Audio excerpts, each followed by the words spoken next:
appeared before the Congressional Committee to tell what I knew of activities which might lead to an attempt to set up a fascist dictatorship. The potential for the disastrous rise of misplaced power exists and will persist. The very word secrecy is repugnant in a free and open society, and we are, as a people, inherently and historically opposed to secret societies, to secret oaths, and to secret proceedings. President Bush signed a formal agreement that will end the United States as we know it, and he took the step without approval from either the U.S. Congress or the people of the United States. The secret organizations of the world power elite are no longer secret. It's known as the Bilderberg Group.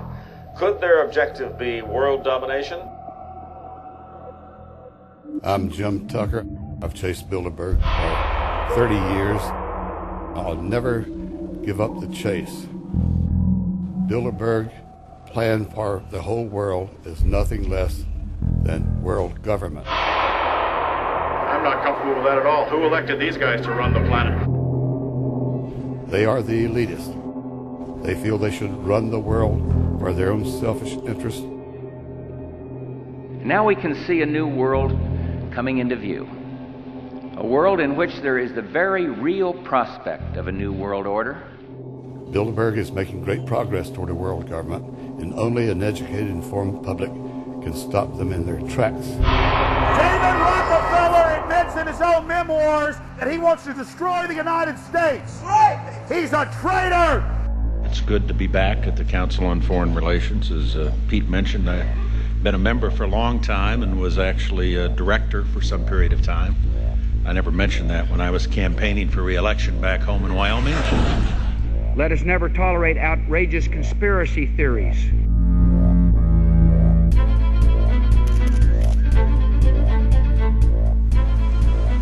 I need you to move off the property, please. Some shots were fired.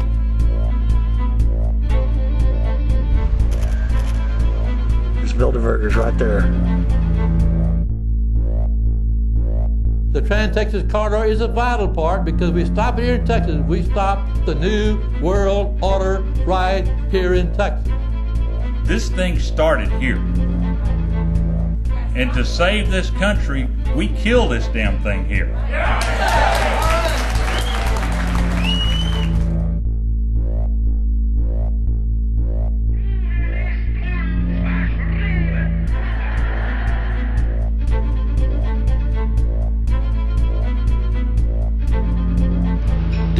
A chance for the President of the United States to carry out a phrase his father used, and that is a new world order. Your new world order will fall. Humanity will defeat you. The answer to 1984 is 1776.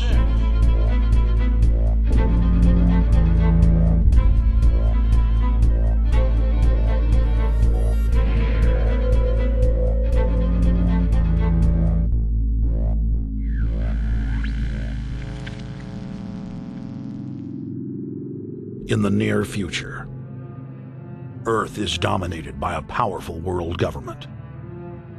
Once free nations are slaves to the will of a tiny elite. The dawn of a new dark age is upon mankind.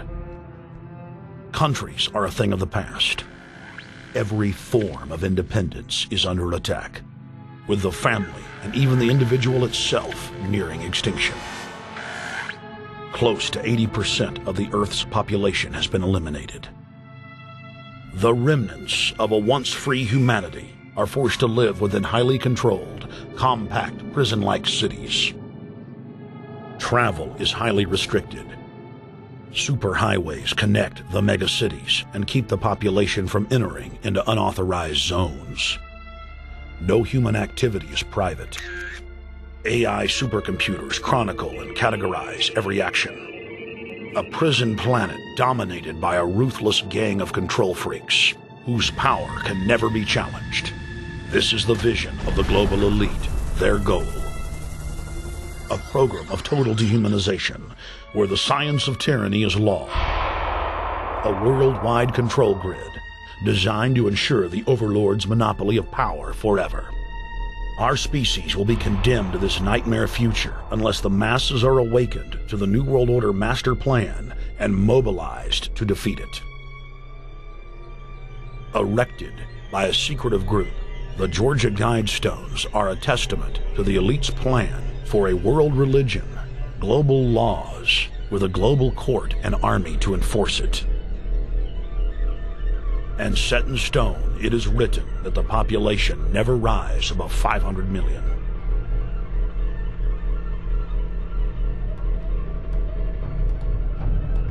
In this film, you will learn how our world is truly governed. You will see how highly secretive roundtable groups interlock to form a global intelligence network. This group has been steering planetary affairs for hundreds of years. Now, in the final stage, they prepare for open world government.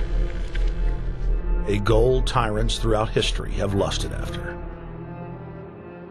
Dr. Michael Kaufman is a published ecologist specializing in ecosystem research, forest ecology, and ecosystem classification.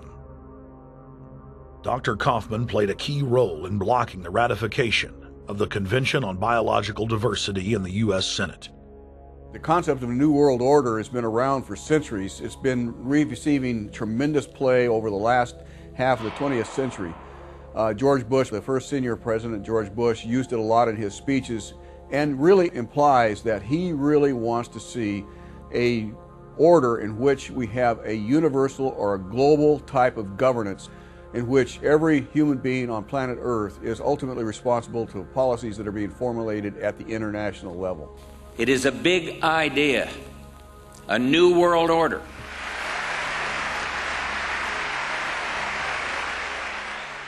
President Bush said that the New World Order was in tune, and that's what they were working for. The UN is part of that government. They're working right now very significantly for a North American Union. That's why there's a lot of people in Washington that don't care too much about our borders. They have a philosophical belief that national sovereignty is not important. It's also the reason I have made very strong suggestion that we need not be in the United Nations for our national security. It's really always the same. You go back throughout all of history, the Roman Empire, the Soviet Union, Hitler during the Nazism was always saying that it's going to create the utopia for the average person, when in fact, history always shows that it does exactly the opposite. Conquest and empire is as old as civilization. Babylon, Egypt, and Greece. They all built empires in an attempt to rule the world. The Roman system at its peak dominated the known world.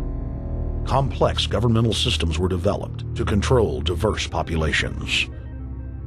During the period between the 15th and 19th century, new empires emerged and again waged war for supremacy. The nobility, as well as the thriving merchant class, were financed by a handful of private banks. Many of the great money houses would hedge their bets and finance both sides of a war. Sophisticated intelligence-gathering networks gave the financiers a clear edge over the governments they were slowly gaining control of. On the 18th of June, 1815, agents of the British arm of the Rothschild family looked on as Emperor Napoleon Bonaparte fought desperately to save his army from the jaws of a British-Prussian pincer attack. A Rothschild agent was able to get the news of Napoleon's defeat at the hands of Lord Wellington to Nathan Rothschild, a full 20 hours before the news reached London. Nathan, the head of the British arm of the Rothschild family, put out the rumor to the London Stock Exchange that Napoleon had won the war. Stocks plunged by 98%, and Rothschild was then able to buy up the entire British economy for pennies on the pound. When the news of Napoleon's defeat finally arrived, stocks soared. Britain was now the undisputed ruler of Europe, and Rothschild ruled England. The already dominant British Empire grew even more aggressive. Her troops and bureaucracy spread across the globe. The sun never set on Britannia's holdings. The banking cartel funded, in fact, since about 1800, they have funded both sides of almost every war. And of course, they're getting the interest off of the loans that they've given the various governments and the wars that they have actually helped stimulate and create. By 1900, Germany was a rising force and a leader of the Industrial Revolution. World War I, for instance, there was absolutely no reason to have World War I, except that it was an ideal opportunity for the banking cartel to make a pile of money by funding both sides of that particular war. On June 28, 1914, the heir to the Austrian-Hungarian throne, Archduke Franz Ferdinand, was assassinated while traveling in a motorcade.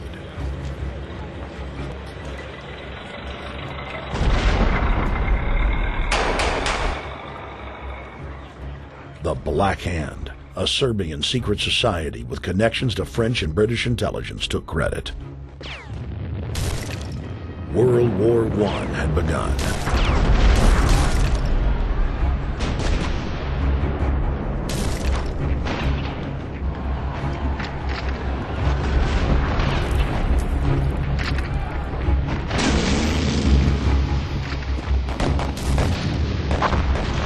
Armaments companies financed by Rothschild-controlled banks in Germany, France, England, and Austria bankrolled all the factions.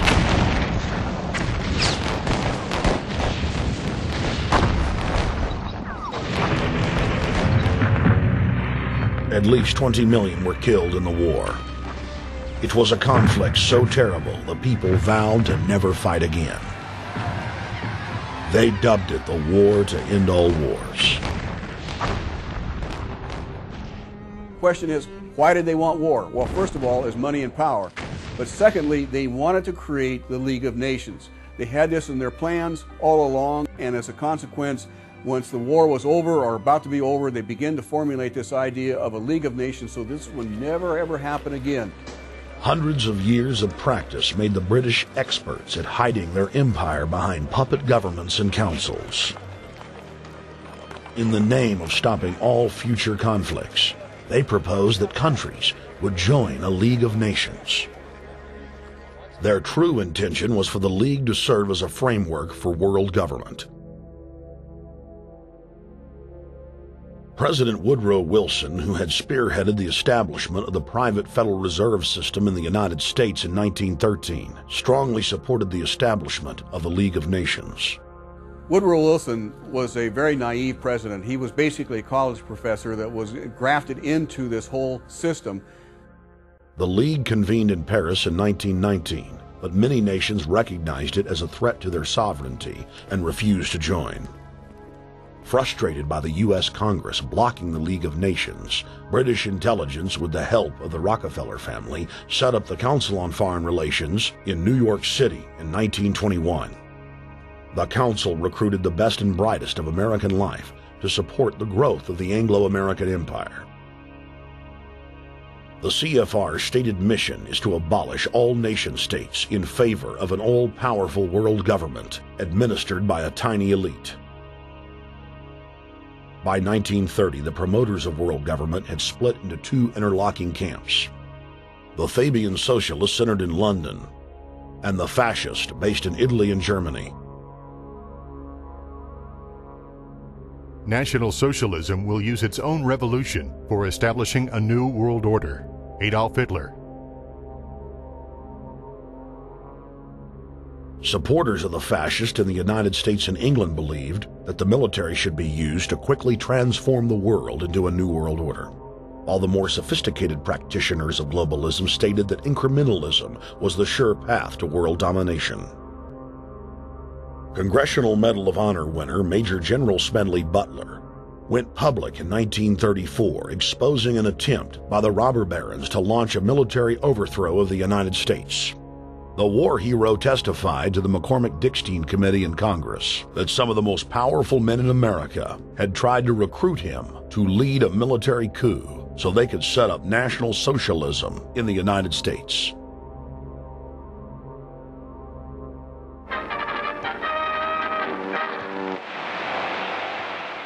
I appeared before the Congressional Committee the highest representation of the American people under subpoena to tell what I knew of activities which I believe might lead to an attempt to set up a fascist dictatorship. I was supposed to lead an organization of 500,000 men, which would be able to take over the functions of government. The fascist had also made deep inroads in England. Edward VIII, King of England, was forced to abdicate the throne because of his public support for Hitler. Fast es sich dabei nicht nur das negative Problem der Bekämpfung dieser Lehre und ihrer Organisation handelt, sondern die Durchführung der positiven Aufgabe der Gewinnung des deutschen Arbeiters für den nationalen Staat.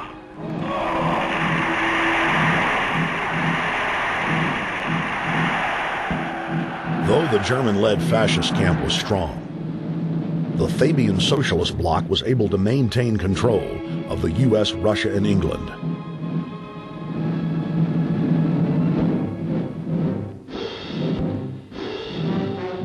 In the build-up to World War II, and during the conflict, the bankers again financed both sides, just as they had done with Napoleon.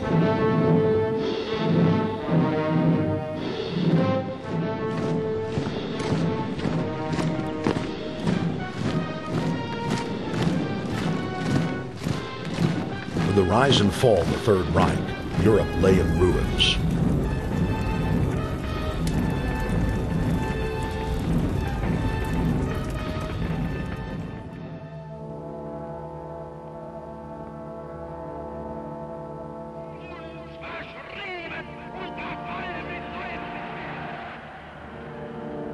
Once again, the elite claimed that only global governance could save humanity from certain destruction. And this time, the elite would succeed in setting up their world body.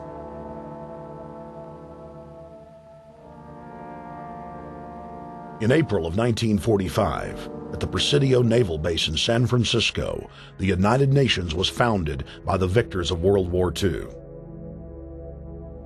The United Nations complex was then built in New York City on land donated by John D. Rockefeller.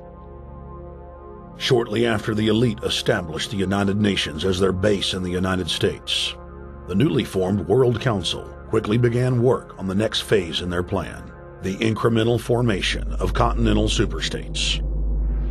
The first step in their trilateral plan was the creation of the European Union. Unifying Europe had been tried many times and was extremely unpopular. Where Napoleon and Hitler had failed to accomplish their goals using force, the globalists would succeed using stealth. The British spearheaded the formation of the Council of Europe on May 5, 1949. The Treaty of London claimed to only establish trade ties between European nations, like NAFTA or GATT in North America. Its true intention was the formation of a European superstate.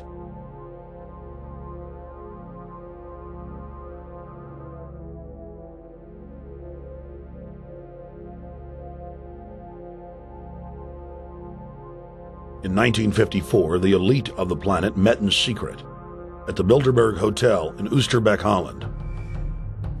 The Bilderberg Group would later admit that their mission was the formation of the EU.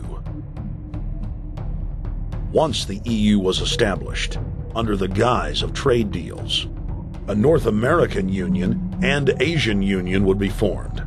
The three interlocking superstates formed the core of the global government, while the United Nations would serve as a world regulatory and enforcement body over the Third World subregions. The Bilderberg Group consists of the heads of all of the managing roundtable groups that steer individual countries. Picture the elite power structure of the world as a giant pyramid, with only the elite of the elite at the tip-top of the capstone. The group has been so secretive that until the mid-1980s, the controlled corporate media denied its existence. Into the late 1990s, coverage only consisted of rare one-line mentions.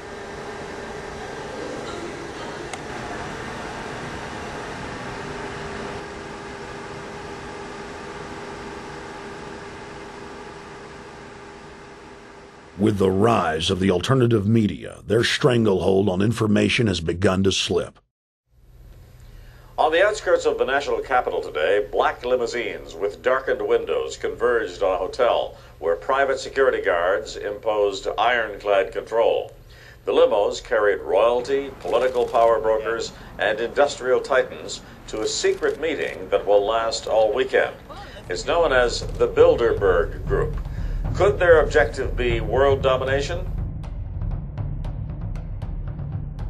Every 4 years, Bilderberg meets in North America, and in June of 2006, we decided to travel to Ottawa, the capital of Canada. The site of Bilderberg.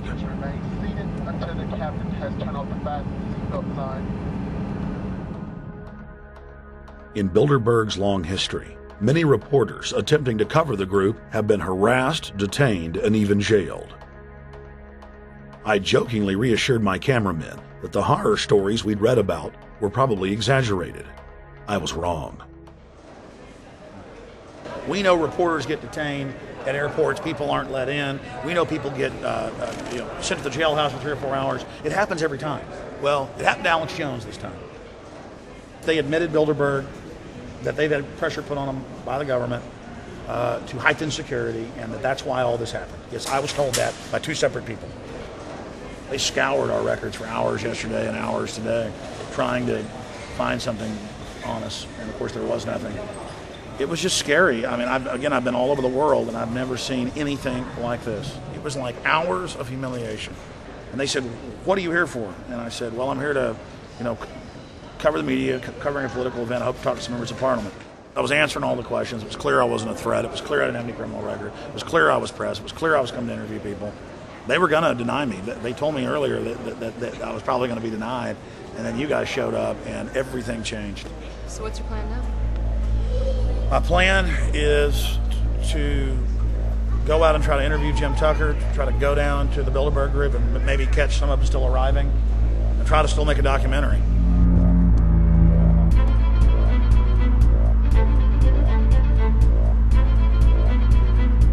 So instead of being here at 8 a.m. in the morning when the Bilderberg Group attendees, the 100 elite of the planet, start showing up, we're going to be getting here about 3:30 or so, and we'll see if we can catch any of the elites coming in.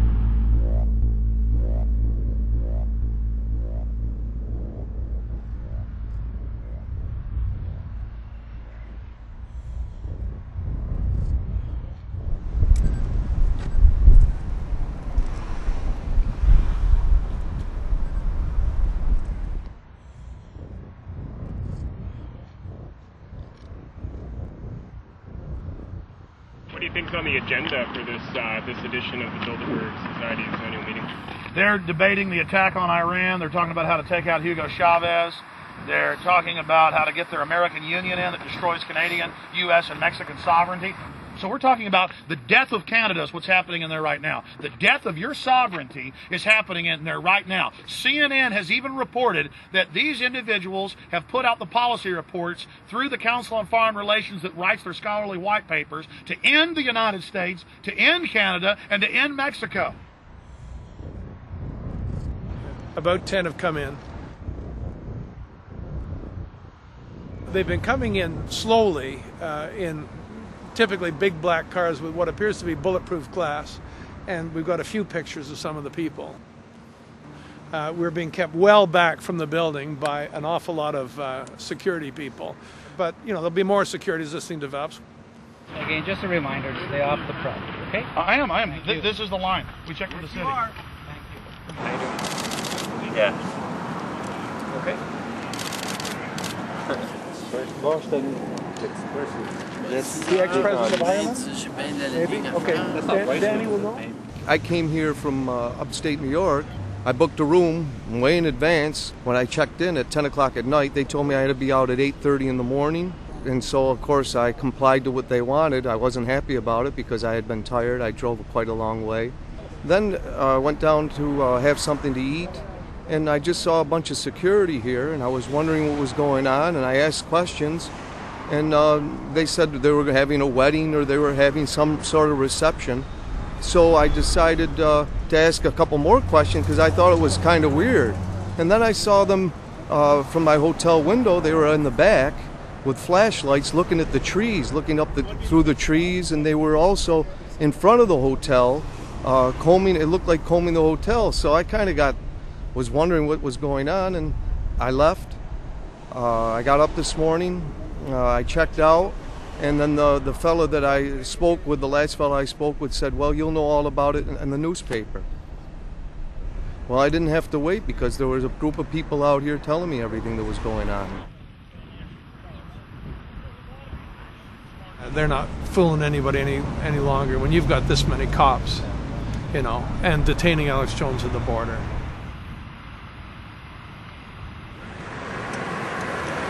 Get them on both sides. Yeah, you crook. Yeah, you're going to go to jail like Ken Lay. Oh, yeah, there's one right there. Hi. Hey, we're not your property. We're not your slaves. We're going to defeat the New World Order. The New World Order is going to be defeated. You realize that? I'm glad you do. Always does throughout history.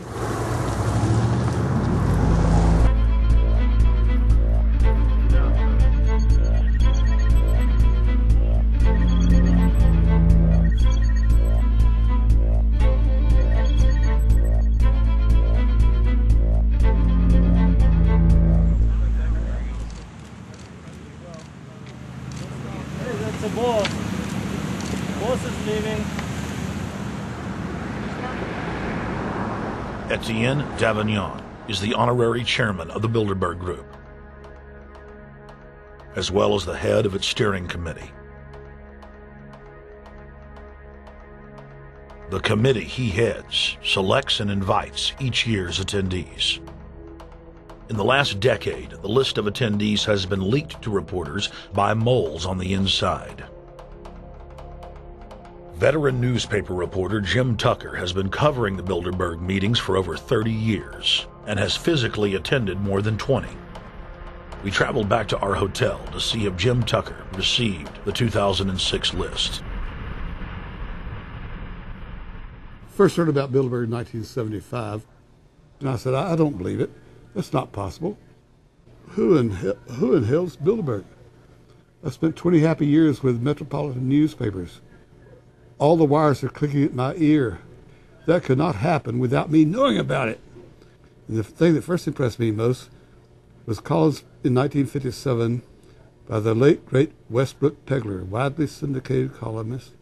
He wrote 2 lengthy columns about how approximately 100 leaders of international finance, heads of state, high public officials were meeting behind armed guards and closed doors on Jekyll Island, sealed off. What are these powerful internationalists doing? And why is it so secret? Why do they have armed guards outside? Why is it sealed off? The newspapers totally ignore it. Not a word. Total blackout in the United States. Since then, I've never stopped pursuing Bilderberg, or the whole international gangster organization led by Rockefellers and Rothschilds, as they manipulate the world for their own selfish interest.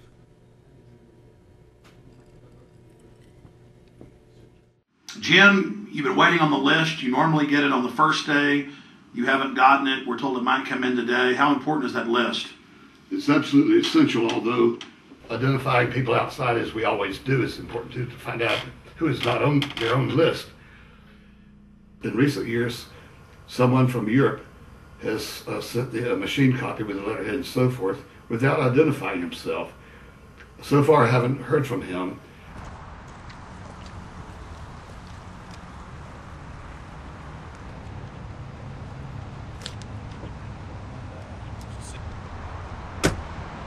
Well, Bilderberg assumed that name in 1954 at their first meeting as Bilderberg at the Bilderberg Hotel. It's a little bit like Shakespeare's As You Like It. They say to Shakespeare, what do you want to call this book? And he says, As You Like It, meaning whatever you want to call it. And they thought it was dictation, so one of his plays is called As You Like It, and the title has nothing to do with the play. So that's how the Bilderberg came by their name. Now, they had been meeting for half a century. The moneyed class had been meeting But they decide they have to meet systematically every year, well planned in advance, in addition to maybe other smaller meetings throughout the year. Sure this is the right turn, Jim? No. Let's see if you get started.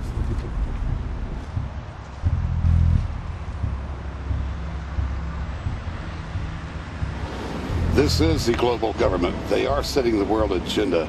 Inside right now, they're deciding on whether or not there will be a war with Iran. They're deciding whether or not taxes will increase, whether oil prices will be suppressed or increased. There's much more on the agenda that we'll be finding out in the fullness of time. But those are 3 items that are heavy on their list this year.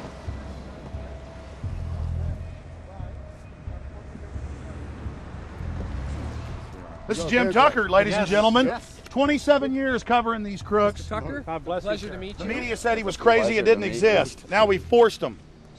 120 of the world's most powerful men, heads of state from Europe, high officials of the United States government, Treasury, White House, state, defense. They're setting the world agenda now. The reason they want secrecy is because they're doing evil. Evil is done under the cover of darkness. Good works are done in the sunshine.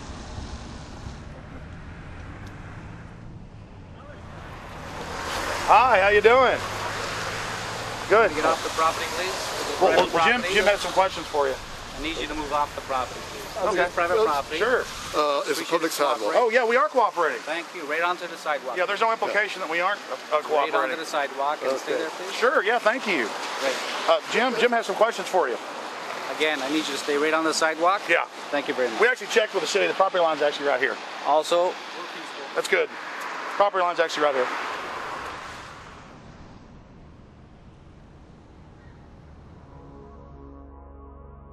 We are on the verge of a global transformation. All we need is the right major crisis, and the nations will accept the New World Order. David Rockefeller. We saw David Rockefeller and the Corn Black at the beyond the hotel, and they had no bodyguards. One of my friends shouted, "Hey, Rockefeller!" and he turned back and he was afraid. My name is Rene. I'm from Manitoba. Drove about 26 hours to get here, just to show that I'm against the Bilderbergers, just to fight for my freedoms, fight for my rights, make sure that my children can grow up in a free country. My name is Daniel Estrelin, and I've been doing this for the last 15 years. I'm from Canada. I'm very proud of my country because, as you can see, there are a lot of people covering the Bilderberg conference.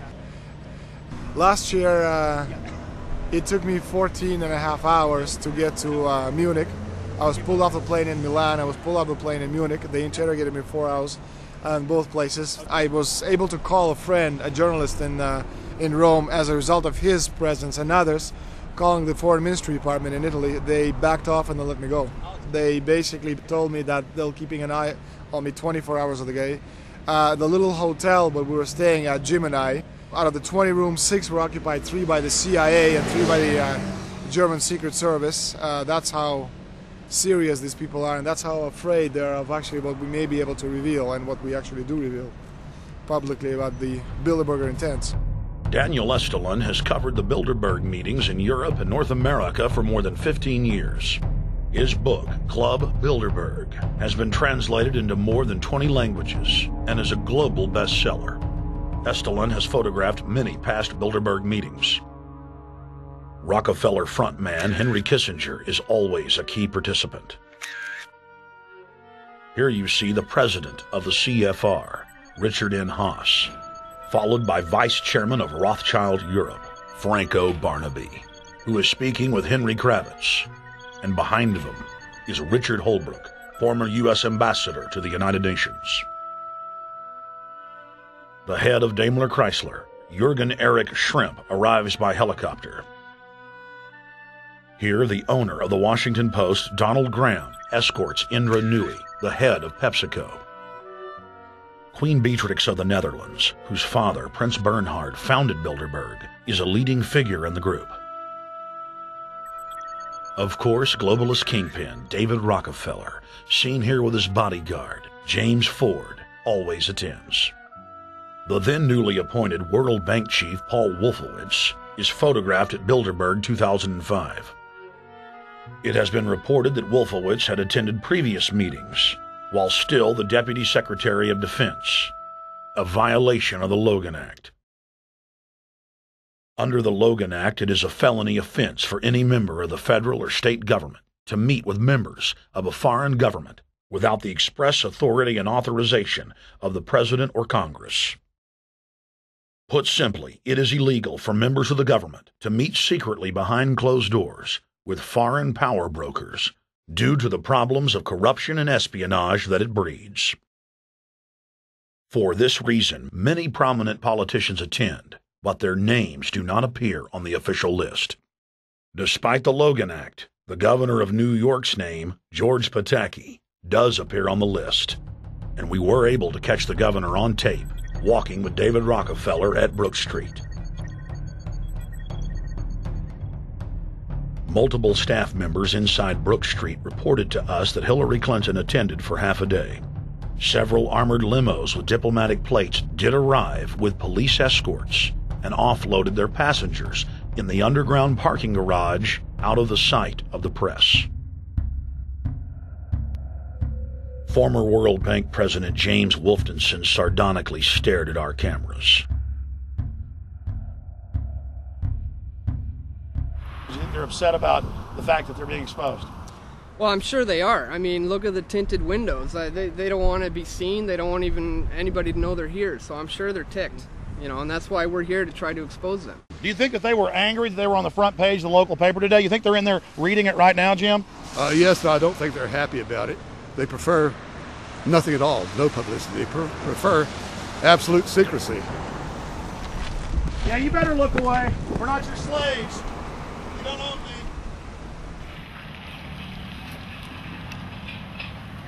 Did you get a list of the attendees and everything, or not? No, I've asked for one under a slight variation of my name, and I don't know if I'll get it or not. Also, it could happen today. For the last 3 years, I get back to the hotel. And there's a copy there waiting for you.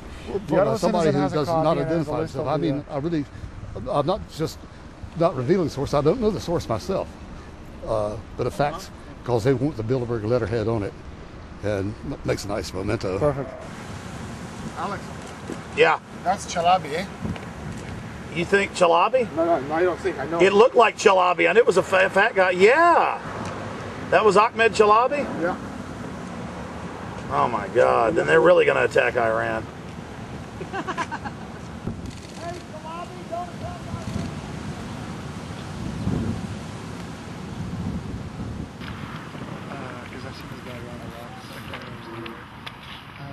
This guy is too president. I have it. It's S-A-S, Scandinavian. Adrian Woolwich, Maria Monti. Over the last couple of years, they've been reeling with the amount of leakage that they've been experiencing, so it's getting harder and harder. But again, it will never get too hard for us because of the sources that we have inside are top-notch sources. People who are actually working for them, the Secret Service, the second layer, people in the Bilderbergers, the clerks, the administrative office, they're there. They are our eyes and ears, and every time there's something out, we always get the information. That's Francisco Pinto Balsamao. I think that's the Queen. It's the Queen. Oh my God, you can't kiss her earrings. You see her? Yes. Oh my God. Look me up, Holland. What usually happens, the Secret Service guys who are protecting the Bilderberg delegates, the staff, the cooks, the chefs, when they actually get to see and to hear what some of these nasty people are talking about, they're the first ones to look for us and the first ones to make sure that we get the information from the meeting. We're very rigorous with information that does come out. We double, triple, and quadruple confirm the sources, make sure that all the information checks out. A lot of the stuff, the Bilderbergers have planted information, make sure that this disinformation nullifies the accuracy of the reporting, which is why we never publish the first thing we hear.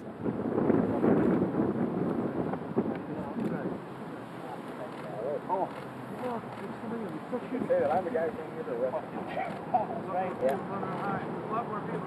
That looks like Rockefeller. The decisions that these people take, again, they not only decisions affect business community, they affect politics, business, environment, across the entire spectrum. And these decisions are made and taken by a very elite group of people behind closed doors this year at the Brook Street Hotel. We are not privy to these decisions. We're not allowed to know what they're talking about. But we'll definitely feel the consequences of these decisions over the next 12 months when events which apparently by accident seem to happen, in fact, have been planned right here this year at Brook Street Hotel between 8th and 11th of June. What does it do when you get 120 of the most powerful people in the world getting together to have meetings with government officials? I mean, that's amazing. Well, it is. This is what I mean, is that they're planning the corporate agenda. They're not planning the democratic human journey agenda, in my opinion. Mussolini had a definition, is when the interests of the corporation take completely over from all other interests, and that's fascism. He said it should probably be called corporatism. Well, call it corporatism, call it fascism, call it neo-lib, neo-con. There's a whole variety of political words, depending on which side of the stripe you come from, to start with, which describes the thing. But what they are describing is the complete end of democracy, the end of what matters to people, the end of what happens to the human journey. And for that reason, I think this is revolting. Ladies and gentlemen, we're here in Canada today to stand up against the Bilderberg Group that is attempting to get rid of the sovereignty of the United States. The truth of your world government has now been exposed. We know you are ruthless. We know you are evil. To David Rockefeller, to the Rothschild representatives here, to the Queen of the Netherlands, to all of you, we tell you, you are not our queens. You are not our kings. You are not our gods. We do not belong to you. We are not your slaves. We stand as free humans, have stood since the beginning of time against the strong men, against the thugs, against the bullies. We will defeat your world government. We will defeat world taxation. We will defeat your control grid. God is on our side. I stand before the creator of the universe, and I ask the creator of the universe, as our founding fathers did in 1776, to lead, guide, and direct us, and to give us the power and the foresight and the understanding and the will to stand against your entire agenda, including your final plan of world population reduction of 80% that Henry Kissinger penned in 1973. Why do you put mercury in the vaccines, sodium fluoride in the water? Why? Why do you put cancer viruses in the vaccines? Why have you used depleted uranium now in 4 separate nations? You're arrogant. You have the sickness that elites have had throughout history in their literal and, in some cases, figurative ivory towers. You believe that you're invincible. You will and you are failing now. Your New World Order will fall. Humanity will defeat you. The answer to 1984 is 1776.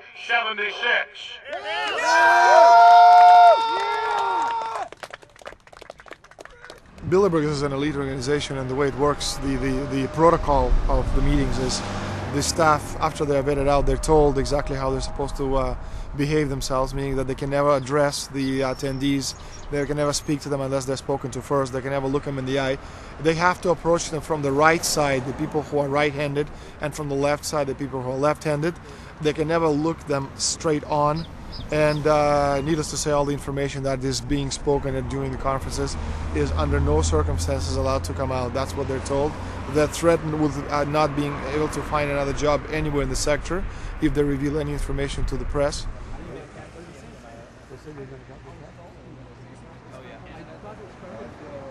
Richard Holbrooke? Ambassador Richard Holbrooke thought the peasantry wouldn't recognize him if he took a stroll off the grounds of Brook Street.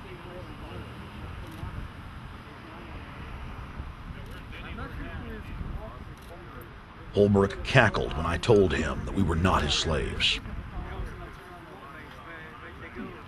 Holbrooke, we're not your slaves, Holbrooke. We're not your slaves.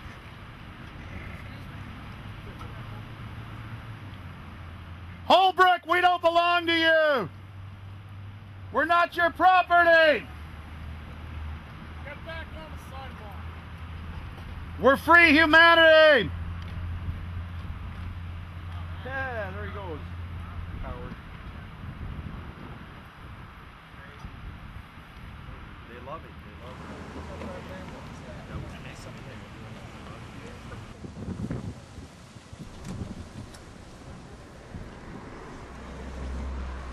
Okay, we're going to be going around the back here, guys. Hey guys, how you doing?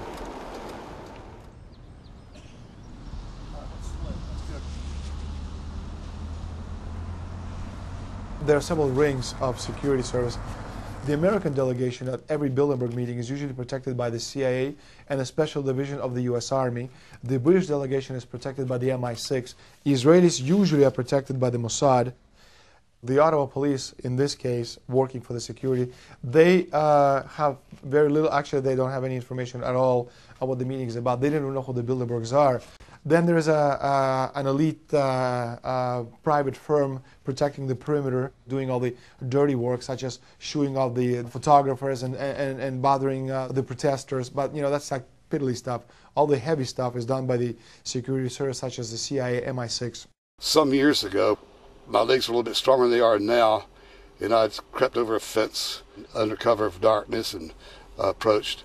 The cops started yelling and pointing at me, so I ran with speed I didn't know I still had, and some shots were fired, but they were far above my head. I mean, they were intimidating, but they were not really trying to kill me. Not when sharpshooters are fired far above, 20 feet above your head. Bilderberg was founded by David Rockefeller and the Rothschilds in Britain and Europe. They're still the main powers. Baron Evelyn D. Rothschild, a male, attended for many years. Rothschild is still represented. You'll see them on the list of participants. Somebody representing the Rothschild Group. They are the main powers behind Bilderberg. The Dutch Royal Shell is part of the Queen's fortune. Of course, the Rockefellers have always had heavy oil interests. That was the original source of their old money from the old man. Jim just got the official Bilderberg letterhead list from his mole inside the Bilderberg Group. Let's go look at it. Wall Street Journal.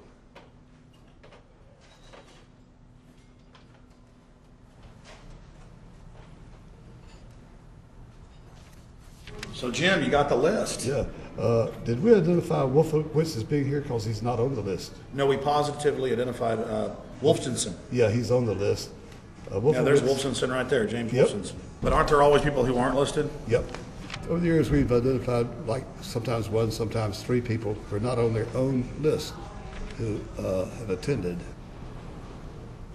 Now, I think what is very difficult for most people to understand is how such a small group of 125 men and a few women control a population base of 6 billion people. Actually, it's much easier than you think. These people work on what I call systemic methodology, meaning that you take a pie, just imagine you take an apple pie and you slice this apple pie into lots of very small pieces, and you put in front of each one of these pieces your men or women of trust. And by controlling this individual, you control an entire organization.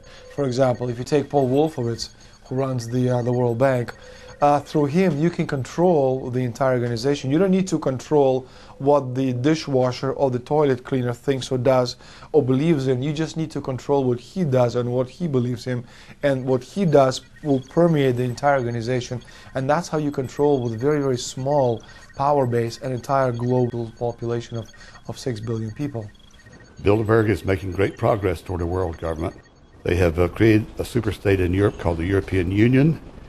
They are intent on creating a Western Hemisphere Union called the American Union. NAFTA is to be expanded into every country in this hemisphere. As NAFTA expands, it will take on the role of the American Union. And only an educated, informed public can stop them in their tracks.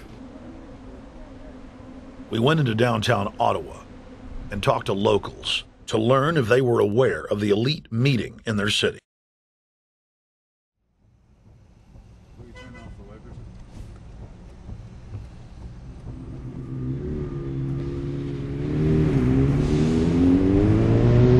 Hey guys, attention just for a second.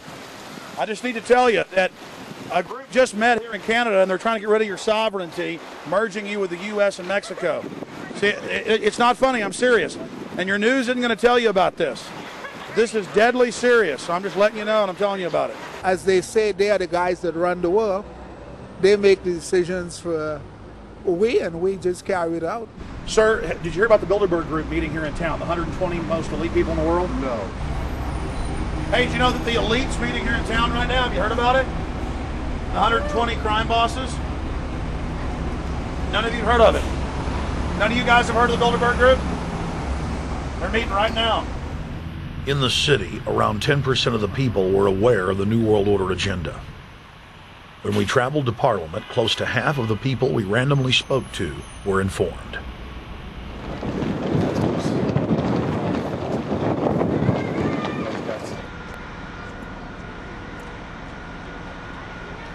Ma'am, what did you say about the American Union? He said it's going to end up happening. We don't want it, but it's going to happen. Why do you think? Because the Bilderberg Group runs the world. You have the Trilateral Commission, that's also part of the Bilderberg, which is the United States, Europe, and Asia. But most of this is public knowledge. Nobody wants to believe that there are conspiracies, that world leaders are already elected before they're voted on. So here we know that Bernard Lord is part of the outer circle. I was surprised to read that Harper addressed the group in 2003 because my understanding was nobody gets into politics without becoming part of the Bilderberg Group. And then you find out afterwards that that is the case, that they have... Well, Bill Clinton went there in 91, George Bush Sr. back in like 85. And Blair, same thing.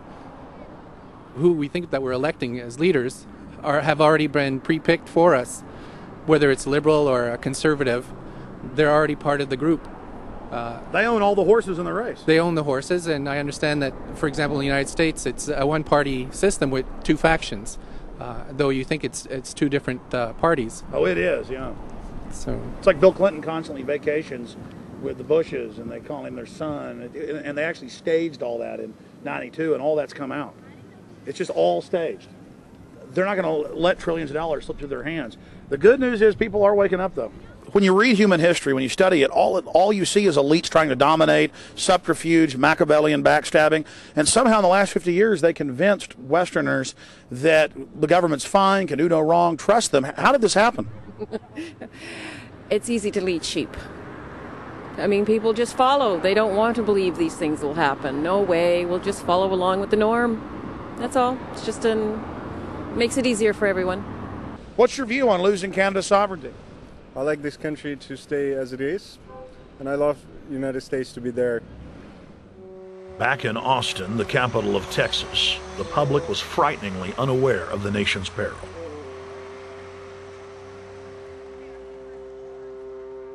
Have you heard about the North American Union? Not really, no. I don't watch TV. No, I haven't. Interesting. I was not aware of that. I don't know exactly what you mean, so... I don't think there's going to be a merger of the three nations. No, I have not. No. No, I didn't know this was happening, so... No. Yes, I have. I haven't. Oh, you have heard about it? Yes. After that big rally the other day, don't know about it? I don't know about anything. No, I have not. Have you heard of the European Union? I have, yes. Are you aware of the European Union? Oh, yeah, of course. Have you heard about the European Union? Heard about them. Do you know about the European Union? No. Europe, 15-member group expanding? A what? 15 nations of Europe merging in 2000. Whatever. For over 50 years, the Bilderberg Group constructed the European Union by stealth under the guise of trade deals. Now the elite are using the same secretive program to complete the North American Union. But this time, superstate integration is on the extreme fast track. International agreements like NAFTA, GATT, and APEC were just stepping stones in the formation of the NAU. The North American Union was officially born at Baylor University in Waco, Texas, on March 23, 2005. The leaders of the United States, Mexico, and Canada told the press that they were only meeting to discuss trade. It soon leaked that a secret meeting had been held during the Security and Prosperity Trilateral Summit. The three governments had refused to release the secret agreement to the people. In September of 2006, their treasonous operation was blown wide open.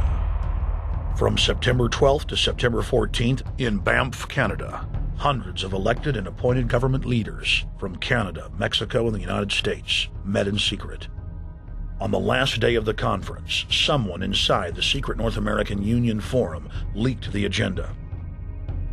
The front pages of newspapers across Canada carried the story. The Judicial Watch Foundation submitted Freedom of Information Act requests to obtain the full agenda and minutes of the secret assembly. Many federal agencies refused, citing national security. The foundation finally succeeded and did receive thousands of pages of documents. The documents marked unclassified are the blueprints of a shadow government ruling by bureaucratic and executive fiat. The pages chronicle an already operating North American Union.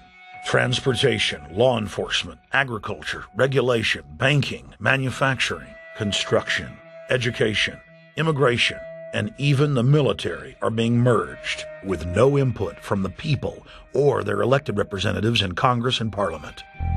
One of the first items on their agenda was to stress how important it was that their plan, quote, be carried out by stealth. The controllers also talked about exploiting the public's fears of climate change to push a continent-wide tax to fund the new government. Globalist tool Robert Pastor is incessantly paraded on the world stage as the man behind the North American merger. When he testified before Congress, he pushed the idea of a continental security perimeter that erases national boundaries and merges the security apparatus. The best way to secure the United States today is not at our two borders with Mexico and Canada, but at the borders of North America as a whole. In fact, the North American Command, based in Colorado Springs, Colorado, was clearly running the meeting in Canada. For the past decade, the Pentagon has been training with Mexican and Canadian forces and has openly discussed using them inside the United States for disasters and to quell domestic unrest. There are already over 100,000 non-U.S. citizens serving in the U.S. Armed Forces. The Pentagon is now expanding its recruiting centers in Mexico, the Philippines, and Eastern Europe. Big city police departments nationwide are lobbying to change laws so they can recruit non-citizens to join the police force. What we are witnessing is a Red Dawn scenario in slow motion. Tyrants throughout history have brought in foreigners to oppress their domestic populations.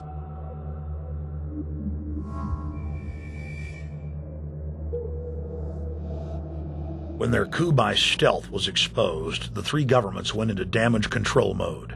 The Security and Prosperity Partnership quickly staged a show summit that was held in Ottawa, Canada in February of 2007. It is the only way that we can achieve security and prosperity for our people is through this cooperation. We actually occupy one physical space, the North America. We've also had a chance as foreign ministers to talk about how we cooperate in the region and indeed in the world.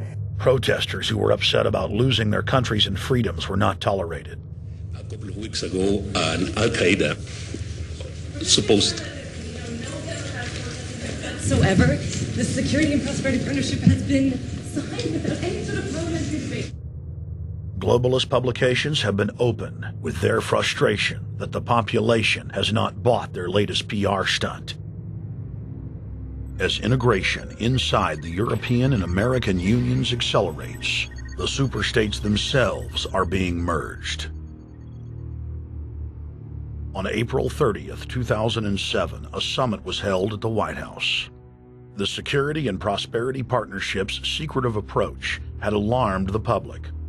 So this time, President Bush, German Chancellor Merkel, and EU Commission President Barroso hid their treachery in plain sight.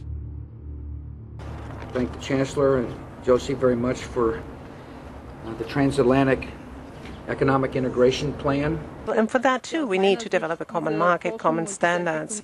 So this is indeed a very important agreement, an agreement that also brings with it a transatlantic economic council to be a permanent body with senior people on both sides of the Atlantic that will look at all those issues in a concrete manner, in which way we can make it move forward.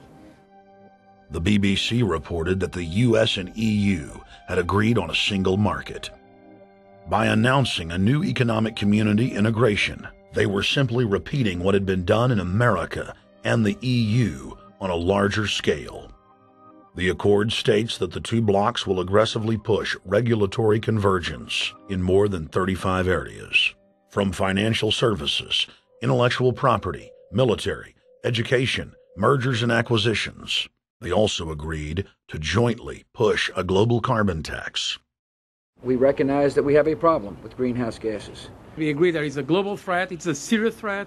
We agree there is the need to establish a limit to greenhouse gases. We need to discuss the possible pricing of CO2.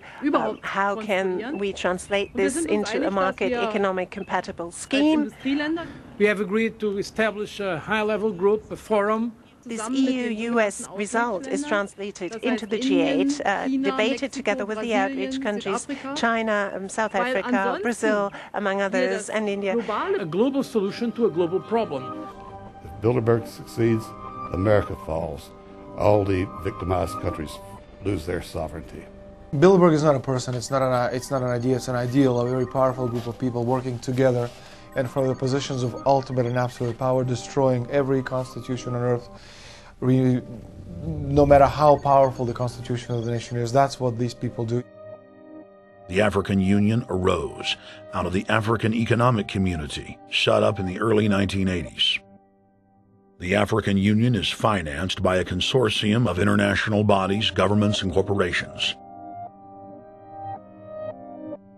The African Union Army serves as an enforcement arm for the New World Order's exploitation of Africa. In Asia, APEC and ASEAN have announced plans to form the Asian Union, consisting of Asian and Pacific nations, having more than 3 billion people within its borders. APEC will become the Asian Pacific Union, and the world is to be divided into 3 great regions for the administrative convenience of the world government in which the UN is to evolve. As the unions form individually, they are simultaneously merged to form the first planetary government. They're trying to destroy every nation on earth which is trying to promote progress, because these people basically they are landowners. They don't need progress because they control the land. If you take the most powerful man in London, the people who belong to the Council and the Committee of 300, who belong to the Bilderbergers, the British royalty, the Guelphs, the black nobility of Venice and Genoa, these people they're landowners.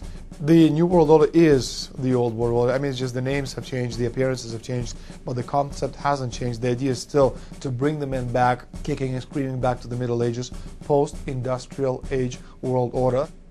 One of the things that is very shocking to most Americans is the fact that the United Nations Global Biodiversity Assessment, which came out in 1995, clearly shows that in order to protect planet Earth, we have to go back to a feudal system. They actually said that in the document.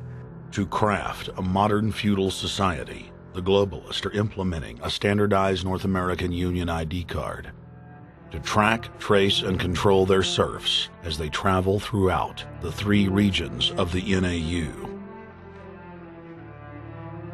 Building on the massive displacement of humanity caused by globalization, the New World Order is rapidly constructing the physical infrastructure of the North American Union, the NAFTA Superhighway Control Grid.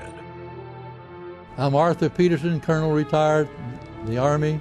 I see things today that are happening that would make my friend who died in World War II turned over in their grave. To think that people would even consider confiscating land of farmers and ranchers and taking their homes away from them, to turn it over to a foreign company in Spain, which was controlled by Don Carlos, I understand, a notorious socialist, and they get the tolls on Texas land for 50 years. The proposed Trans-Texas corridor would be a patchwork of superhighways and railroads stretching 4,000 miles from the border of Mexico, cutting through Texas to Oklahoma. A lease has been signed that would make Texas Highway 121 a toll road. A private Spanish company won the bid to build and collect the tolls for the next 50 years. These deals with private companies are being negotiated largely in secret, and many state lawmakers are worried taxpayers are being sold down the road. Critics say it's a threat to our national security. It's part of a plan for a North American integration being carried out by government and corporate elites without congressional or voter approval.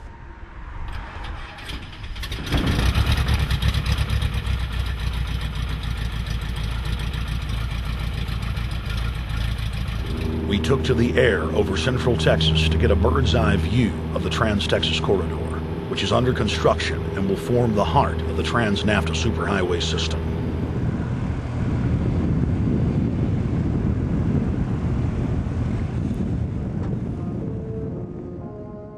History repeats itself. 2,000 years ago, all roads led to Rome. Rome constructed and maintained more than 10,000 miles of roads throughout its empire. The roads were used to project Roman military power, to control commerce, and to bind the nations and peoples they ruled. Rome also demanded tribute.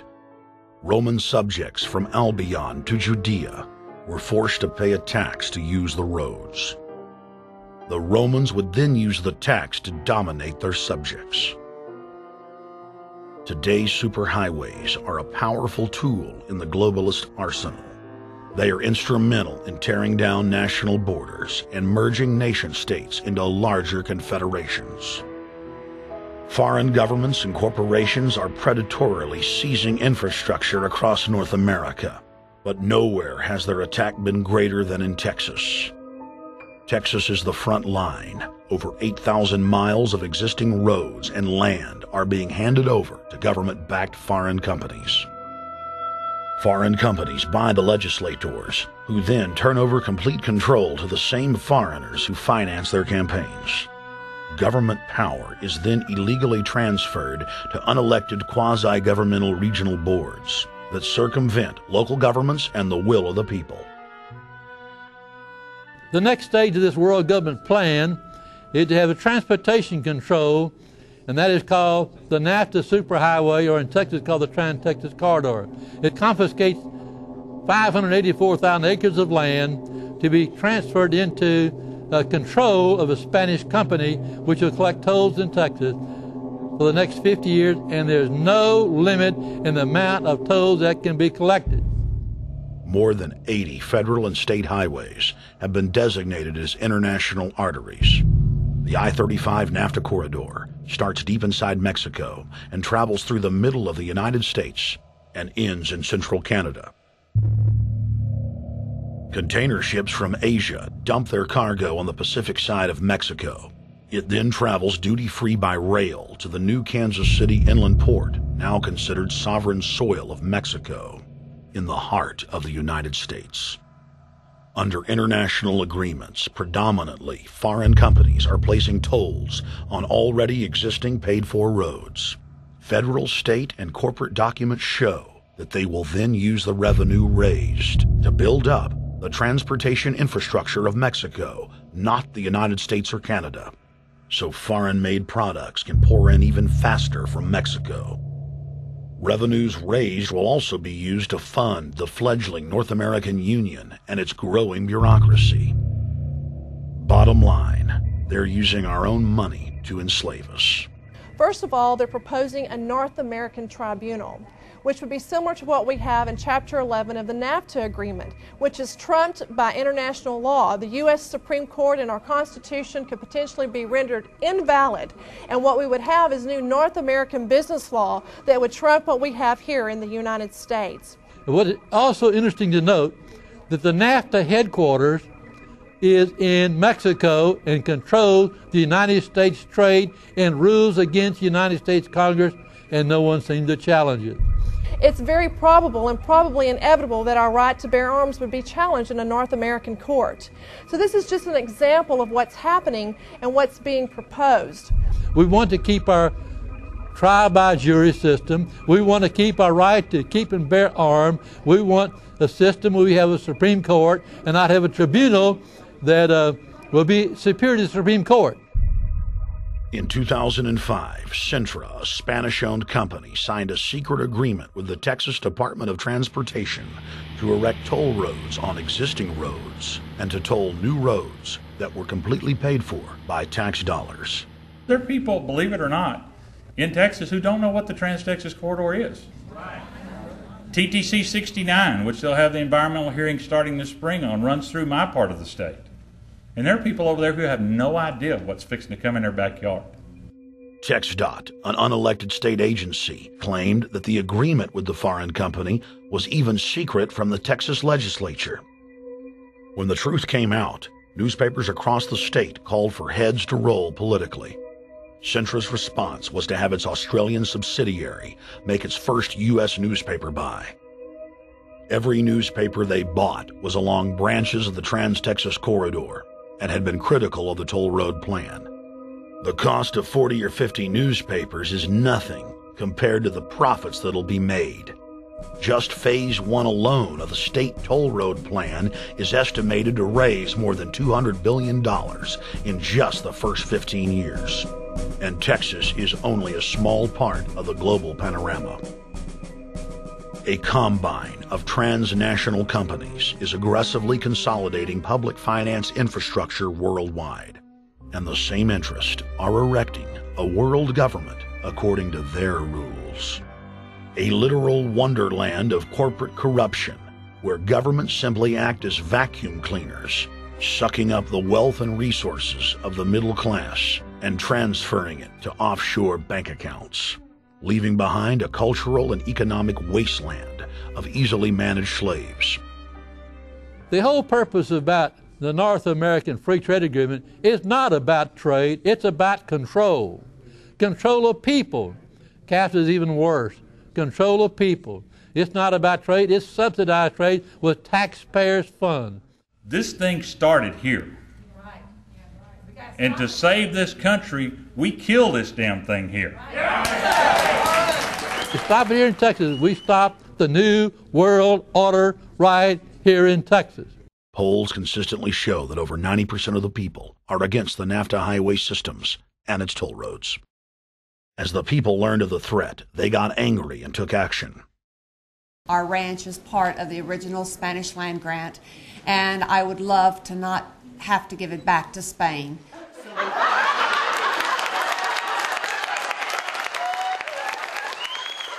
Opponents of a proposed superhighway today held a major protest.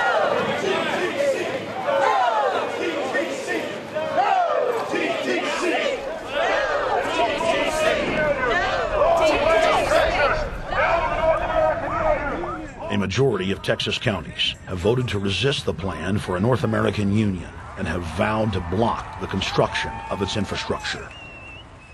Heck, we already know in a law that was passed by a subservient United States Congress, where practically nobody in the entire Congress stood up and said no, they've already passed a law saying all their driver's licenses are going to be chipped. Well, I'm telling you right now, I'm not going to carry in a driver's license that's got a chip in it so Big Brother can watch everywhere I go and see everything I do. No, no, hell no. No, all of it. No, no.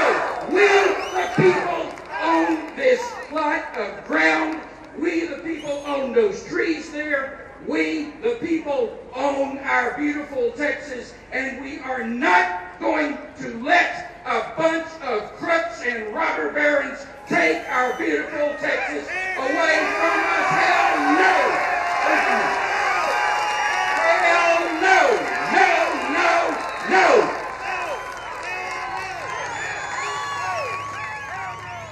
RFID tracker chips embedded in state inspection stickers and toll tags are already being used to track the population.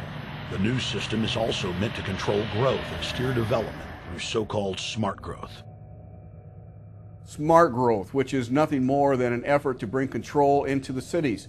You have the rewilding of America and the Wildlands Project, the Convention on Biological Diversity, which is to control our rural population. Toll roads on interstate highways nationwide are walling off exit ramps to small towns and rural communities, and are creating ghost towns by design. This trend is accelerating under the NAFTA highway system and is meant to rewild more than half the country. All of these things are designed to bring more and more control to bureaucracies rather than to the independent individual, the sovereign individual of this nation. What brought me into this whole discussion was the fact that while I was doing this multi-million-dollar research effort in the 1980s and early 1990s, I became aware of an agenda basically to lock up one half of the United States into wilderness corridors and reserves. What's called the Wildlands Project, but it was also a key cornerstone of the United Nations Convention on Biological Diversity. It was during that study in which I began to realize that this was not an effort to protect the environment, but an effort to control you and I. They were dividing the United States up into little compartments in which they would rip out roads, which they would rip out whole communities and put them back in the wilderness. The federal highway system was designed by Pentagon war planners in the 1950s to serve as a rapid deployment conduit to move ground forces for the defense of the United States during invasion. The unconstitutional Northern Command is now using the highway system as a force projection matrix to dominate populations across the United States. Through federally funded emergency command centers, county and city governments are being quietly federalized nationwide. Billions of dollars per city is being spent to install millions of surveillance cameras. Every town and hamlet, no matter how small or remote, is surveilled. License plate reading software tracks Americans' movements wherever they go. New systems are being deployed that scan your face, read your lips, and analyze your walk. Under the treasonous Military Commissions Act, American citizens can be secretly arrested, stripped of citizenship, flown to offshore torture camps, and secretly executed. Under Section 802 of the Patriot Act, all misdemeanors are considered terrorism. Federal police squads, called Viper teams, randomly force Americans to line up and show their papers. From the sidewalks of Miami to the subways of New York to the streets of Houston, Texas, citizens are being searched by heavily armed gangs of paramilitary police.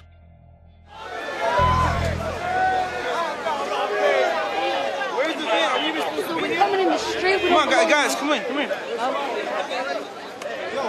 Yo, can you get that camera off of us, sir? Sir, can you get that United States First Amendment? All right, but you can get that camera. I'm saying get the camera out of my face. That's what I'm saying. You're on the streets of New York. So what does that mean? I'm saying get that camera out of my face. That's what I'm saying. It's a free country. Fuck wrong with you? It's a free country. Get this damn camera out of my face. Hey, this isn't Nazi Germany. There's no camera in your face. God. Hey, move to Russia, okay? Yo, Sarge. We can have cameras on the streets. I said get it out of my face. Your guy starts cussing at us out of the blue. I said get it out of my face. That's what I'm saying. It was never in your face.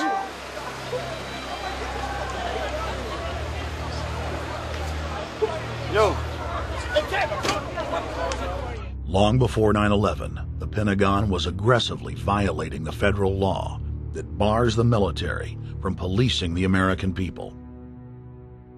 Coast to coast, for more than 2 decades, teams of troops would just appear out of nowhere and randomly stop cars and search pedestrians.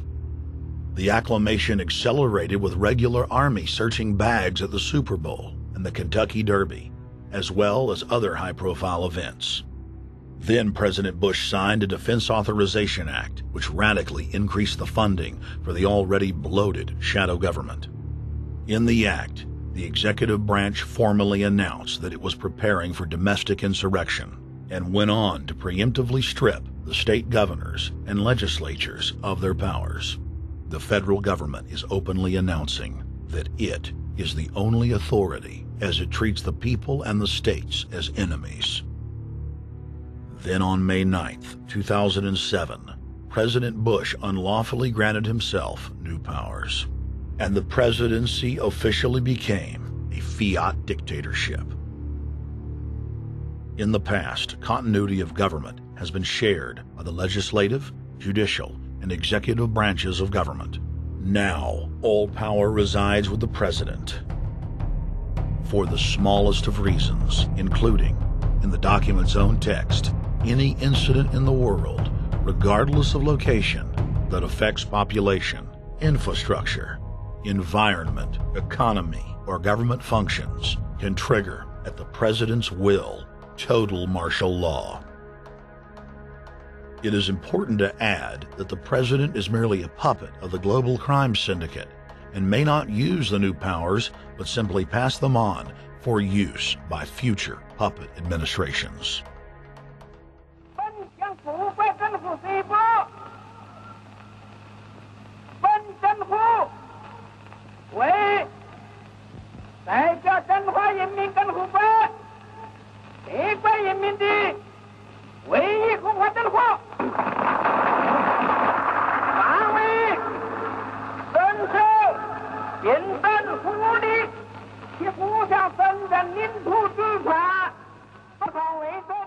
Приобретена эта победа. Не забывайте принесенных вами жертв. You must teach people to love their leader. This is the only most important.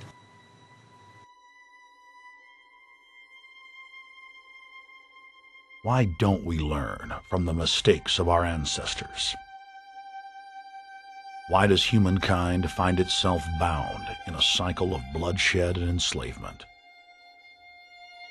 Predatory elites have always rationalized their oppression by claiming that they are superior and have the divine right to rule, when all they really are is a gaggle of ruthless psychopaths, parasitically feeding on the host population until their cancerous movement causes the collapse of the host.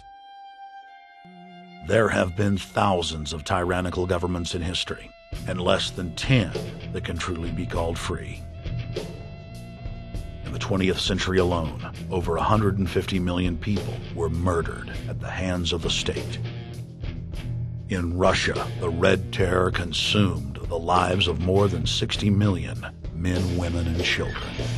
Hitler's war killed 22 million.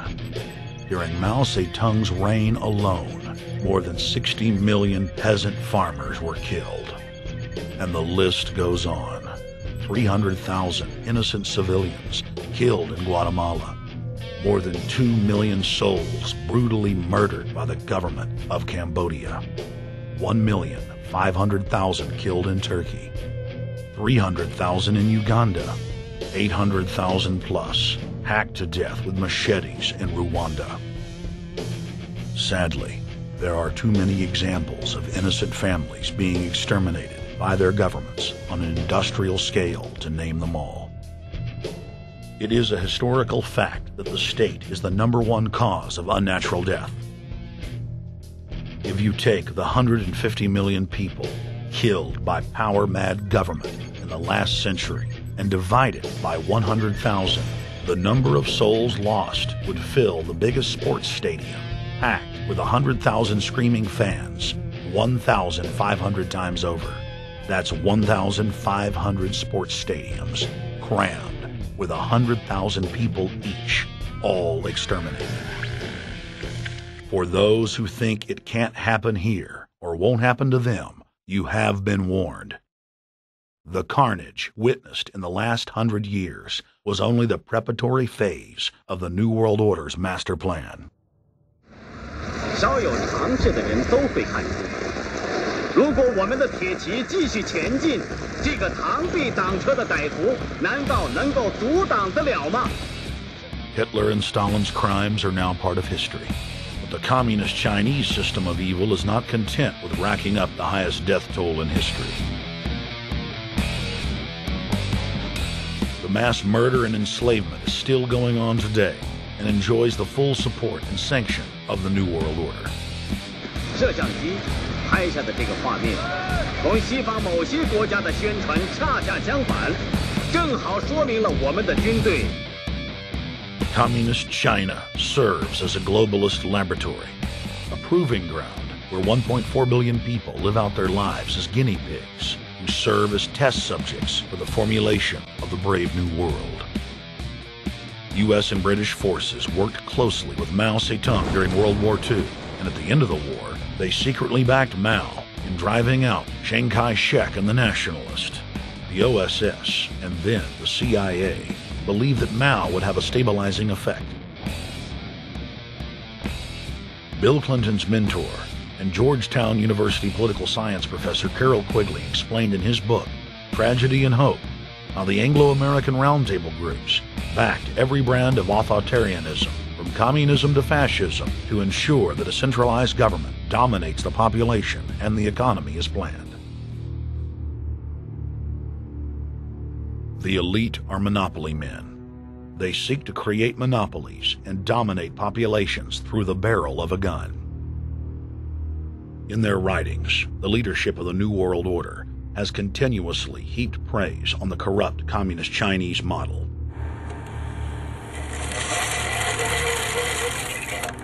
In August of 1973, in an article written by David Rockefeller for the New York Times, Rockefeller openly lauds and endorses Mao Zedong's actions, while celebrating their command and control system.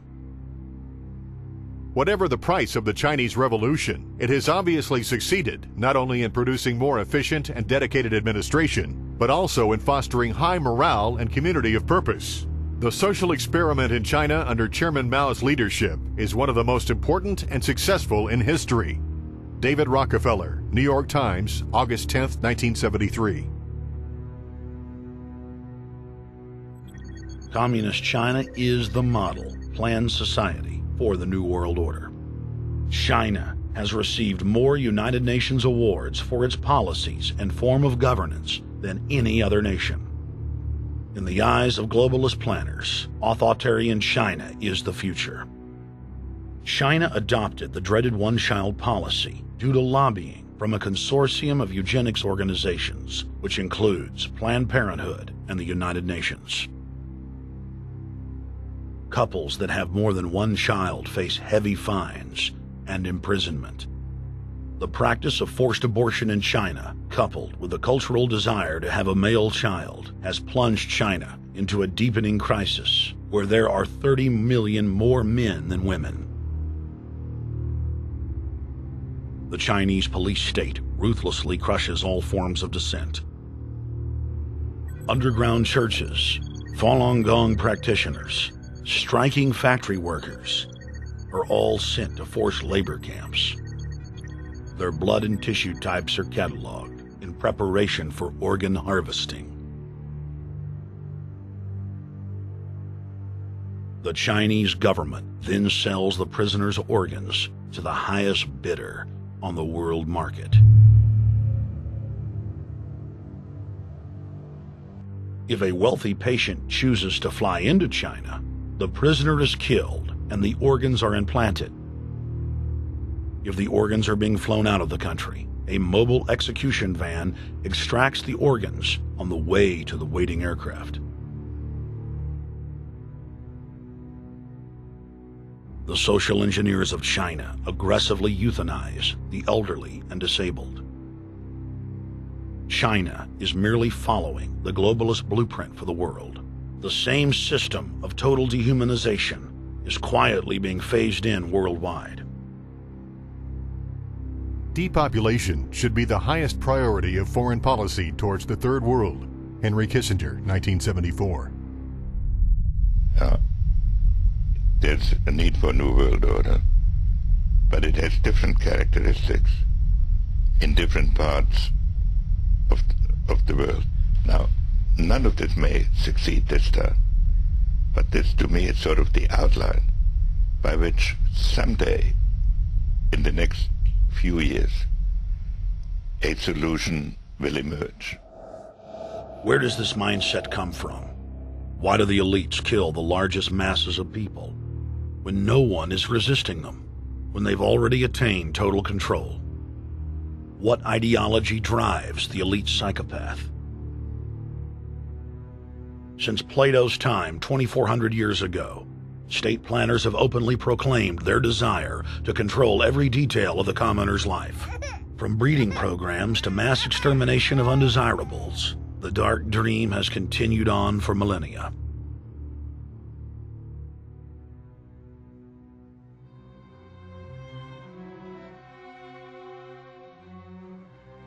The scientific rationale for tyranny has always been attractive to elites because it creates a convenient excuse for treating their fellow man as lower than animals.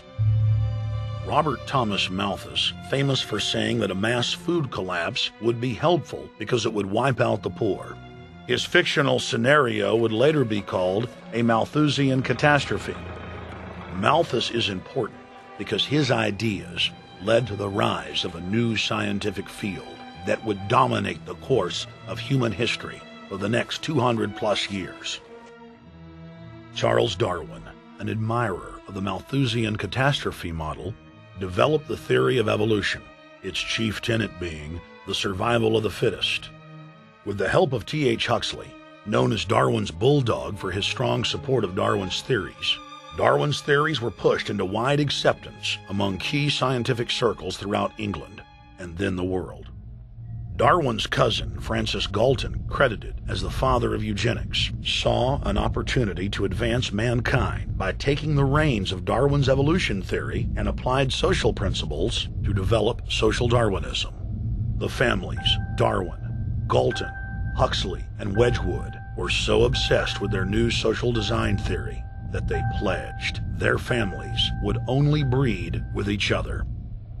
They falsely predicted that within only a few generations, they would produce supermen. The emerging pseudo-science was only codifying the practice of inbreeding, already popular within elites for millennia. The four families experiment was a disaster. Within only 2 generations of inbreeding, close to 90% of their offspring either died at birth or were seriously mentally or physically handicapped.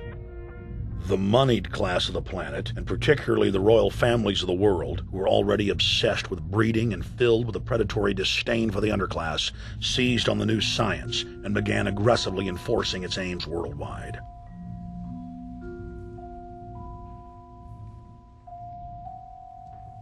Biometrics appears to be a new science, but it was actually developed by Galton back in the 1870s as a way to track racial traits and genetic histories, and as a way to decide who would be licensed to breed. In 1904, the Cold Springs Harbor Research Facility was started in the United States by eugenicist Charles Davenport with the funding of prominent robber barons Carnegie, Rockefeller, and Harriman. In 1907, the first sterilization laws were passed in the United States. Citizens with mild deformities or low test scores on their report cards were arrested and forcibly sterilized. You're 17, aren't you, Alice? Yes, but what have you done with my folks? Well, we're trying to help them, Alice, and you too. They were taken to the hospital this afternoon. Hospital? Wasn't none of them sick this morning? We thought it necessary to present your family's case to the State Medical Commission. After an examination, they decided there was but one important action to take. To have your entire family sterilized. Why, what's that? I don't know what you're talking about. Now, in this state, we have a law which provides for such people to have an operation so there won't be any more children. I see. Now, we've placed your brothers in institutions where they'll be properly cared for. But you can go back to your job soon. I'll arrange to have it held open for you. But I'm keeping my job. I'm not going anywhere. Now, you're going to the hospital too, Alice. And you mean they're going to stop me from having children ever? Exactly. I'm all right, I tell you. I won't go to any hospital. We don't want any trouble with you, young woman. If you refuse to go, the officer here will take you by force. In 1910, the U.S. Eugenics Record Office was set up. By then, the British had created the first network of social workers, expressly to serve as spies and enforcers of the eugenics race cult that was rapidly taking control of Western society. The social workers would decide who would have their children taken away, who would be sterilized, and in some cases, who would be quietly murdered.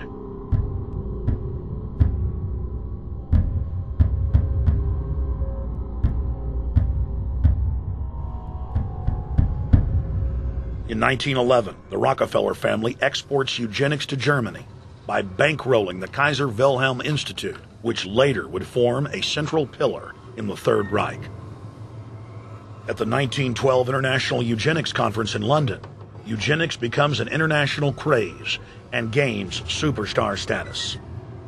The futurist and best-selling sci-fi author H.G. Wells had studied biology under top eugenicists and was spreading the new faith worldwide. In 1916, H.G. Wells' lover, Margaret Sanger, starts her promotion of eugenics in the United States.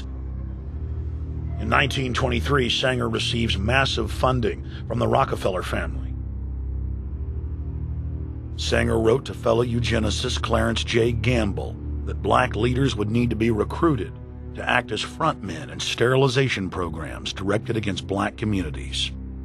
In 1924, Hitler pens Mein Kampf, or My Struggle, and credits U.S. eugenicists as his inspiration. Hitler even wrote a fan letter to American eugenicist and conservationist Madison Grant, calling his race-based book, The Passing of the Great Race, his Bible. Hitler developed the plan for mass extermination of the Jews and what he called other sub-races, as well as the handicapped from Grant. By 1927, eugenics hit the mainstream.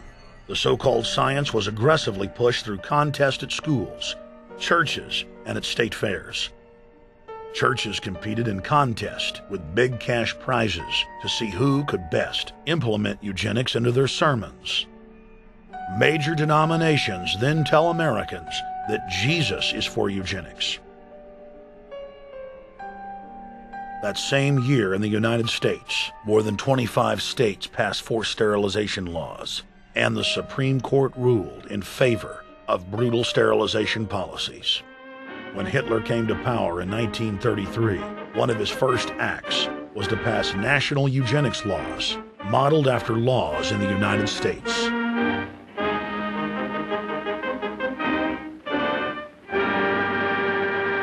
The 1934 film Tomorrow's Children brought the eugenics agenda to the silver screen in the United States. In the case of Miss Mason, I can see no reason for the operation that's been recommended. The girl is perfectly normal. She's hard-working and has a good reputation. Do you know anything about her family background?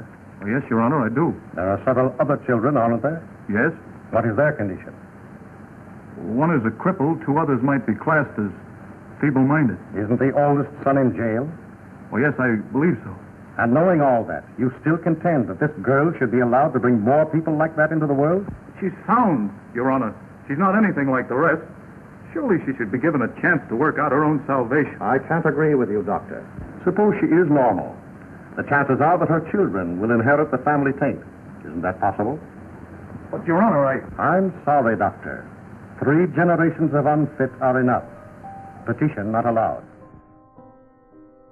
By 1936, Germany had become the world leader in eugenics for taking effective actions to sterilize and euthanize hundreds of thousands of victims. The big 3 of American eugenics, Davenport, Laughlin, and Goethe, were dispatched by the Rockefellers to Germany, where they advised the Nazis on the fine-tuning of their extermination system. With the strong support of the U.S. and England, Germany had gone over the edge, and tens of millions would pay with their lives. At the end of the war, the Allies protected from prosecution the very Nazi scientist that had tortured thousands of people to death. The Nazi brand of eugenics had embarrassed the elites, but they had no intention of stopping their plans. The Allies literally fought with each other over who would get top Nazi eugenicist. It didn't matter if the SS doctors had tortured tens of thousands to death. They were free to go. The Angel of Death, Joseph Mengele, and his boss, Ottmar von Verscher, were not prosecuted, and von Verscher even continued his work in Germany after the war. Eugenicists were angry that their great work had been exposed. They then scrambled to camouflage their agenda. Eugenics Quarterly became Social Biology. The American Birth Control League became Planned Parenthood. New terms like transhumanism, population control, sustainability, conservation, and environmentalism replaced racial hygiene and social Darwinism. Many eugenicists of the previous period engaged in what they called crypto-eugenics. Purposefully taking their eugenics beliefs underground, they became highly respected anthropologists, biologists, and geneticists in the post-war world.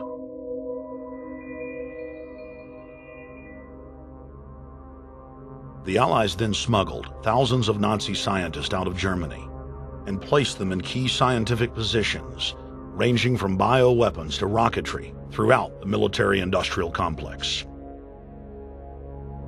The founder of IBM was a devout follower of Hitler. Thomas J. Watson had supplied his punch card computers and IBM technicians to the Nazis for use in the death camps. Tattoos on camp victims were IBM human identification numbers, which fed into the computers. IBM had used similar punch card systems as early as 1928 in a Jamaican race mixing study. The first real computers were literally invented by a eugenicist for eugenics. UN chieftain and unrepentant eugenicist Julian Huxley argued that since the leaders of eugenics had founded the environmental and conservation movements, that they should be used as vehicles in the formation of a world government. Just as H.G. Wells had envisioned, this government would be controlled by a scientific dictatorship and would be guided by the principles of eugenics. Huxley created the World Wildlife Fund with Bilderberg founder and former SS officer Prince Bernhard of the Netherlands and Prince Philip of England. In the event that I am reincarnated, I would like to return as a deadly virus in order to contribute something to solve overpopulation. Prince Philip, reported by Deutsche Presse-Agentur DPA, August 1988. Aldous Huxley, author of Brave New World and brother of Julian Huxley, gave a speech at Berkeley in 1962, shortly before his death. He admitted that his best-selling book, Brave New World, written in 1932, was based not on fiction, but on what the elite were actually planning to implement. And here I would like briefly to compare the parable of Brave New World with another parable which was put forth more recently in George Orwell's book 1984. I'm inclined to think that the scientific dictatorships of the future, and I think there are going to be scientific dictatorships in many parts of the world, will be probably a good deal nearer to the Brave New World pattern than to the 1984 pattern. They will be a good deal nearer, not because of any humanitarian qualms in the scientific dictators, but simply because the Brave New World pattern is probably a good deal more efficient than the other. That if you can get people to consent to the state of affairs in which they are living, the state of servitude, the state of being, well, it seems to me that the nature of the ultimate revolution with which we are now faced is precisely this, that we are in process of developing a whole series of techniques which will enable the controlling oligarchy, who have always existed and presumably always will exist, to get people actually to love their servitude. People can be made to enjoy a state of affairs which, by any decent standard, they ought not to enjoy. And these methods, I think, are a real refinement on the older methods of terror, because they combine methods of terror with methods of acceptance. But then there are various other methods which one can think of. There is, for example, the pharmacological method. This was one of the things I talked about in Brave New World. And the result would be that I mean, you can imagine a euphoric which would make people thoroughly happy even in the most abominable circumstances. I mean, these things are possible.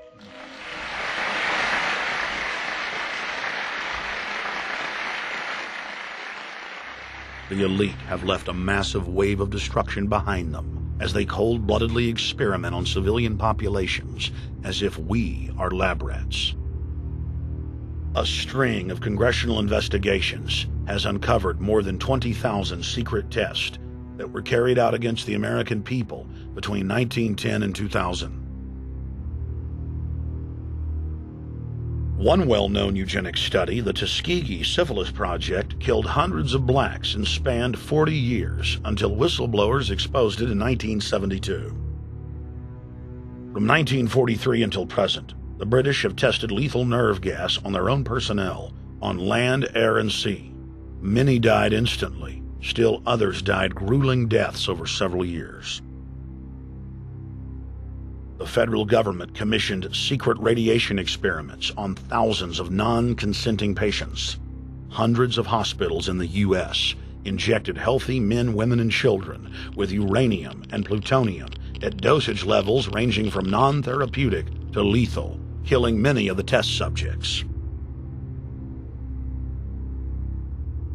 Pregnant wives of GIs were given vitamins by base doctors that actually consisted of highly radioactive uranium-239 and plutonium-241, resulting in violent miscarriages and the death of the mothers.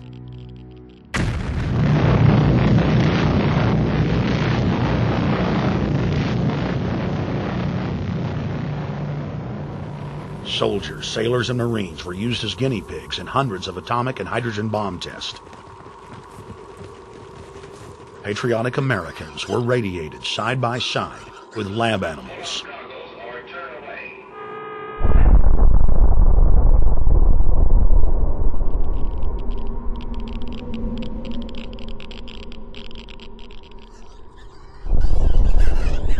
Pilots were forced to repeatedly fly through mushroom clouds of DNA-destroying radiation.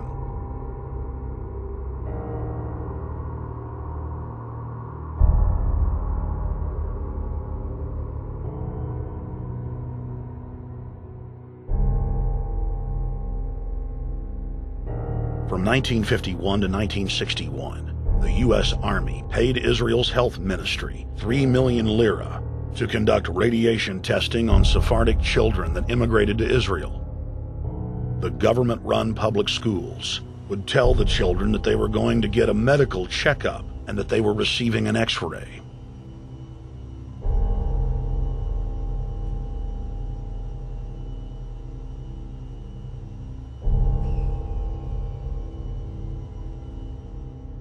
The Pentagon had already radiated more than 4,000 institutionalized children in the United States, many of which had died. More than 110,000 of the darker-skinned Jews were given 35,000 times the maximum dose of X-rays to the head repeatedly. Many of the children died within months. All of them lost their hair. Some still live today and endure excruciating health problems. The covert testing of chemical, biological, and radiological agents on unsuspecting populations continues worldwide today. From 1940 to 1979, the vast majority of the British population was sprayed by aircraft more than 2,000 times with deadly chemicals and microorganisms without ever being told. In 1968, the Pentagon tested a deadly bioweapon on New York subways and placed personnel in local hospitals to monitor the effects. Aggressive sterilization of men and women continued in many states until the mid-1980s. The United States and England are currently testing pesticides and highly toxic experimental drugs on tens of thousands of healthy foster children, many of which die as a result of the experiments. Prisons across the nation have forced inmates to participate in grisly experiments, ranging from pesticide studies to having tablets of dioxin sewn into their backs. Gradually, by selective breeding, the congenital differences between rulers and ruled will increase until they become almost different species, a revolt of the plebs would become as unthinkable as an organized insurrection of sheep against the practice of eating mutton. Bertrand Russell. H.G. Wells, Aldous Huxley, Bertrand Russell, and hundreds of other eugenicists constantly bragged about how the establishment believed themselves to be a separate, more advanced species than the common man. Top eugenicists were bold enough to admit that their real goal was not improving the heredity of the commoner, but to further dumb them down so that they could be more manageable. Nobel Prize winner Russell wrote at length about how vaccinations filled with mercury and other brain-damaging compounds would induce partial chemical lobotomies and develop a servile zombie population. Diet, injections, and injunctions will combine from a very early age to produce the sort of character and the sort of beliefs that the authorities consider desirable, and any serious criticism of the powers that be will become psychologically impossible. Bertrand Russell. Over 100 years ago, eugenicist social planners said that they'd use mind-altering drugs to control the population. By 2007, more than 20% of the U.S. population were on some type of prescription antidepressant.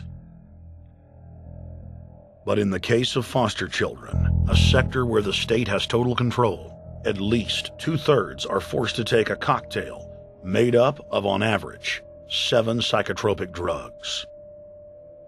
Chairman of the Texas Society of Psychiatric Physicians, Joe Burkett, testified before the State House Select Committee hearing on psychotropic drugs in foster care and shocked the public when he said that 2/3 of foster children in Texas had been placed on psychiatric drugs because they were very, very sick from a bad gene pool.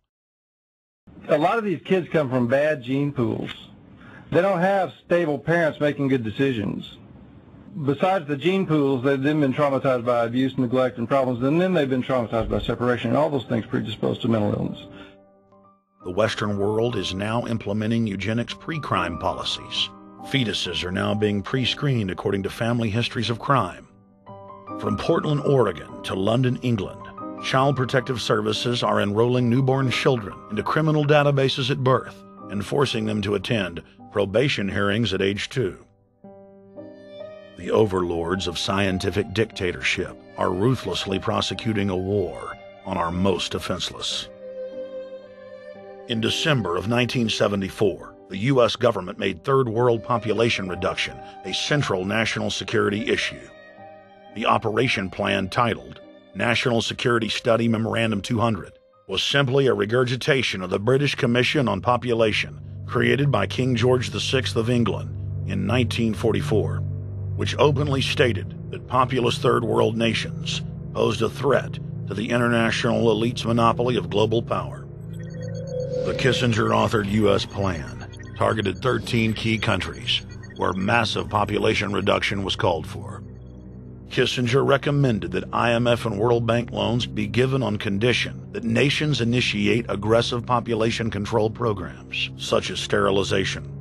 Kissinger also recommended that food be used as a weapon, and that instigating wars was also a helpful tool in reducing population.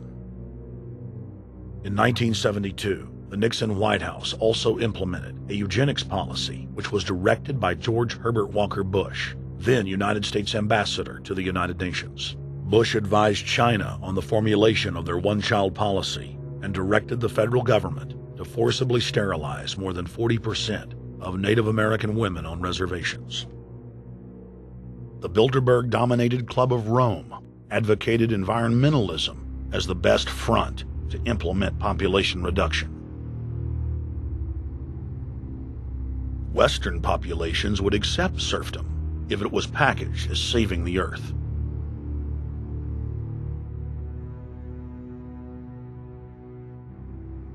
Industrialization of Africa, Asia, and Latin America could be blocked.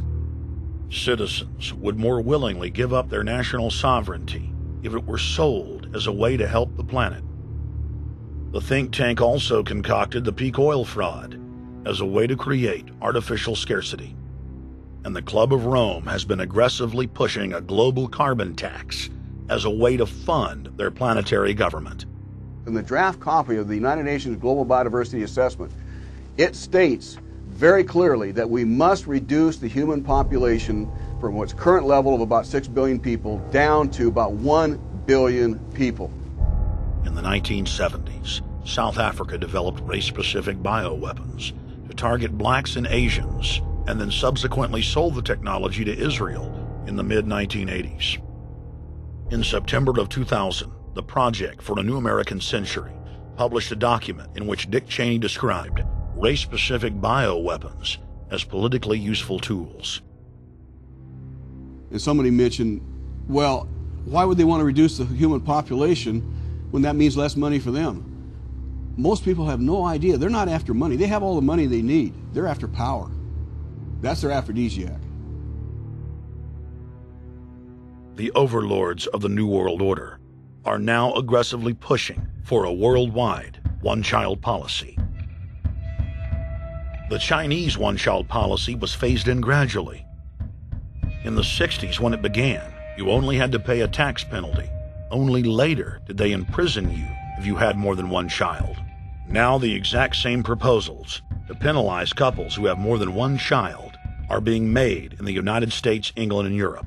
In the push to reduce global warming, children, according to some, are the new culprits.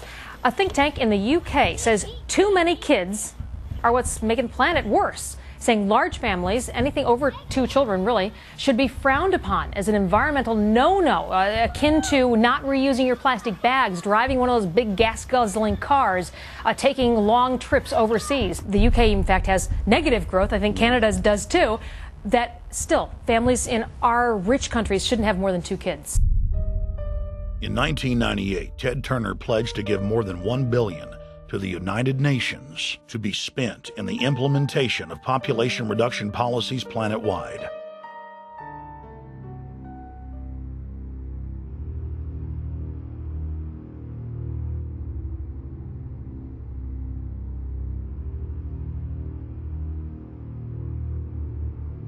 In 1999, the Bill and Melinda Gates Foundation gave $2.2 billion to Planned Parenthood, the United Nations Population Fund, and other population reduction groups.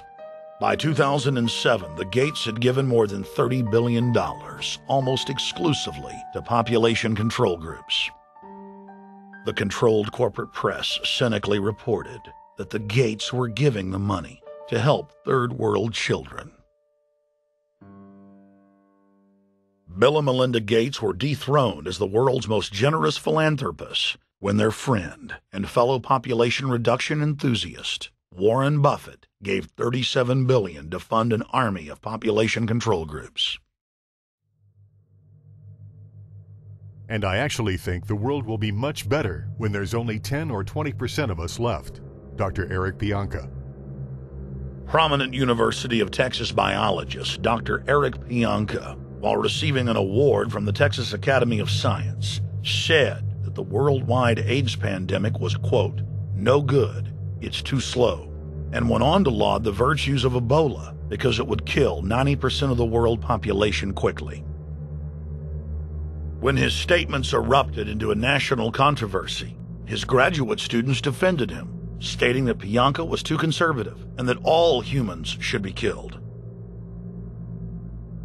But most frightening was the fact that in a crowd of over 1,000 prominent scientists, local newspapers reported that 95% of those in attendance gave Pianka sustained standing ovations every time he extolled the virtues of mass-culling microbes and man's destruction.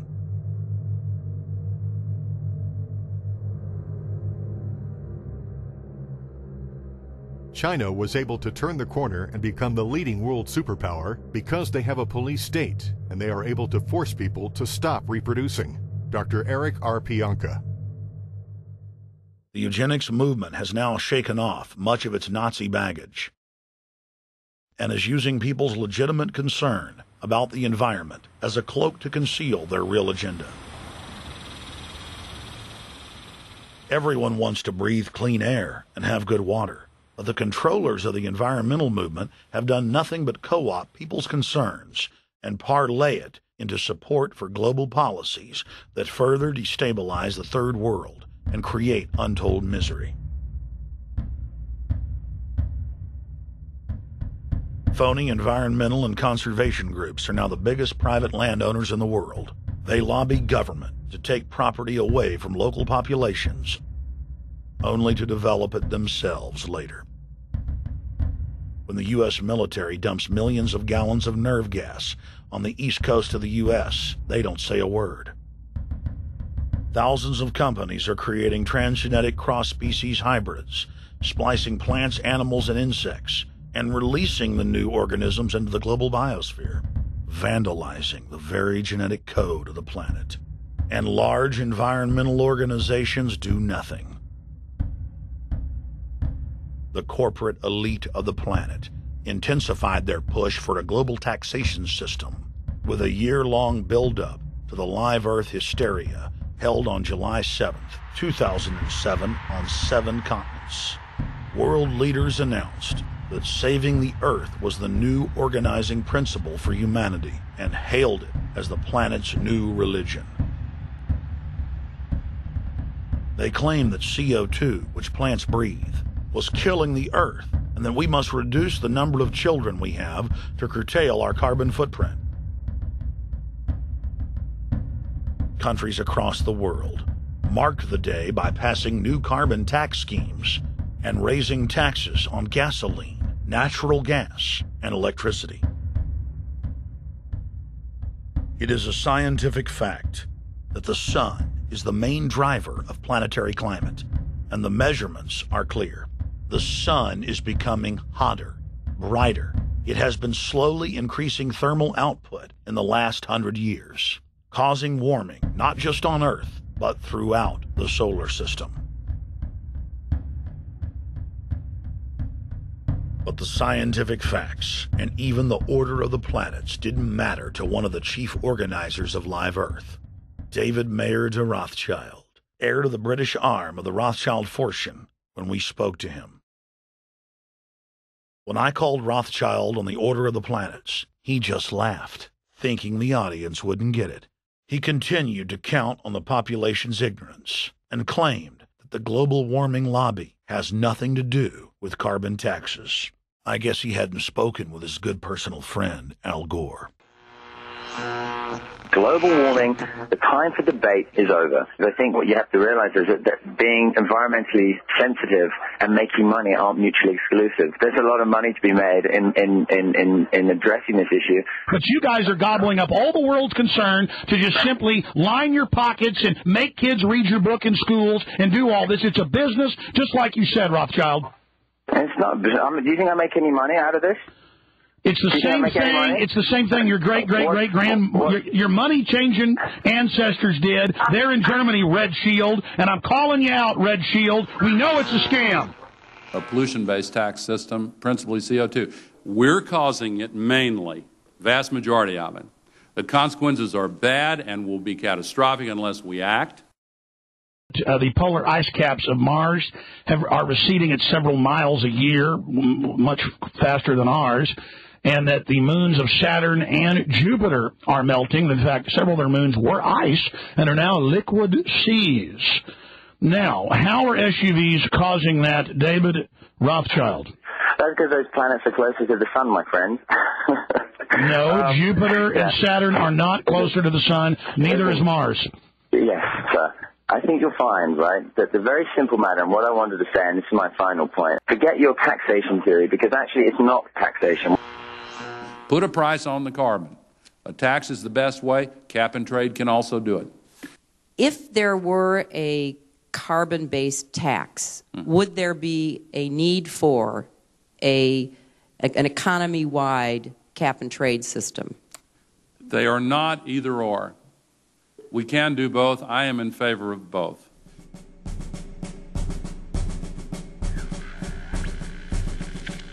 The architects of the New World Order are in a race to complete the structure of world government so they can suppress the independent development of technologies that threaten their monopoly of power, while at the same time steering new developments in the direction the architects chart for humanity.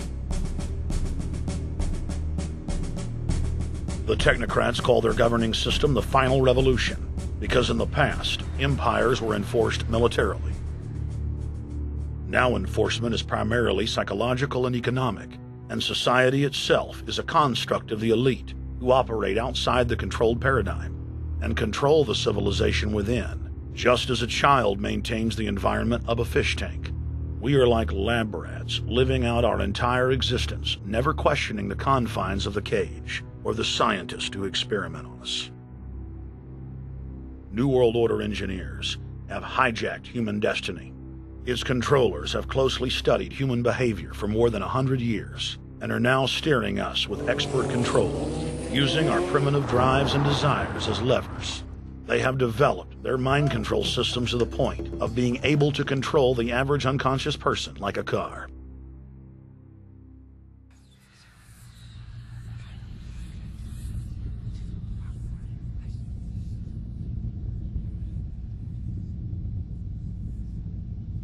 Eugenics dominated the 20th century. Its ruthless spirit has now metastasized into the fields of genetics, nanotech, and robotics. But that's not surprising. From their inception, all three disciplines have been dominated by eugenicists. The billionaire founder of Sun Microsystems, Bill Joy, courageously went public in 2000 to warn of a cancerous consensus among the technocratic elite that at best humanity would be completely enslaved by the year 2030, and at worst, mass extermination of everyone but the elite would take place. A who's who of the techno-elite are members of what is known as the transhumanist or post-humanist movement. Many of its adherents see only the beneficial aspects of technology's exponential rise, like bringing sight to the blind, sound to the deaf, and longer life for all. But what many of them don't know is that master eugenicist Julian Huxley founded transhumanism, and that society's controllers openly admit that the new system is designed to progress into absolute tyranny.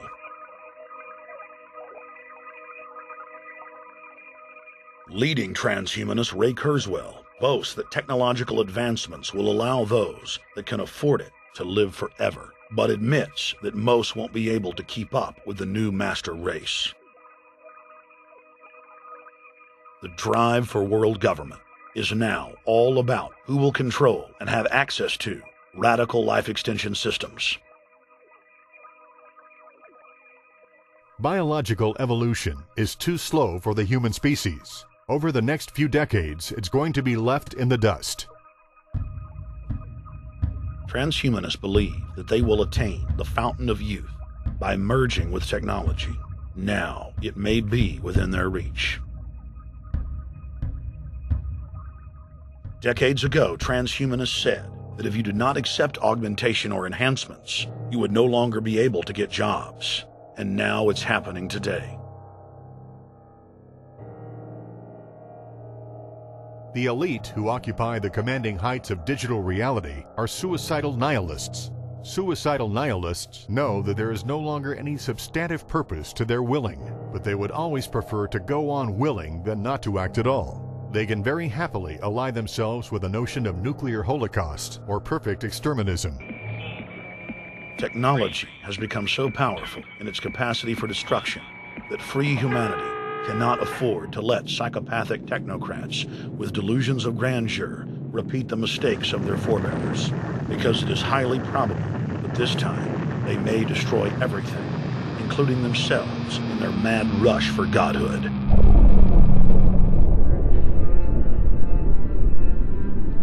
In this film, we have chronicled the Overlord's bloody orgy of experimentation, which already claimed the lives of more than 150 million people in the 20th century. And now, they are promising to deliver an invincible tyranny that will dwarf their past exploits. In the days of World War II, there were sovereign nations and armies to stand against Hitler's final solution. Once world government is in place, no one will be able to stop the New World Order's plans for global population reduction. For those immune to psychological programming, hundreds of FEMA camps have already been built throughout the United States. In their quest for population reduction, no method is off the table. These dark builders intend to release a string of man-made bioweapons plagues, each one worse than the last, while at the same time expanding the police state to enforce an orderly extermination of the population, all in the name of fighting invisible terrorists. And the Georgia Guidestones stand today as a cold testament to the elite's sacred mission. To have a two-class system where the underclass are forced to live as slaves in tiny enclosed cities, while the elite enjoy the land of the earth, evolve into superhumans with the aid of advanced implantable technologies, live eternal lives, and travel throughout the cosmos. This is the promise given to the inner members of the New World Order and the agenda of the Bilderberg Group.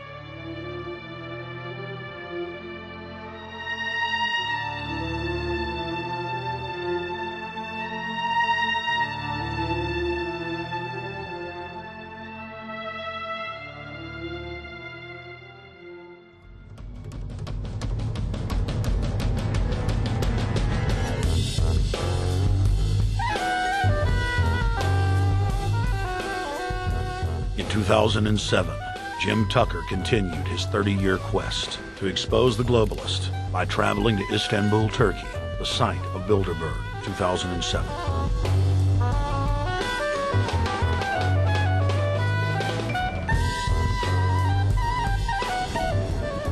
Jim Tucker, thank you for coming on, my friend. It's always fun. Jim, tell us what you saw today when you were out at the Ritz Hotel. We were at the Ritz-Carlton. It looked like a typical Bilderberg scenario. They had the armed guards all around the place.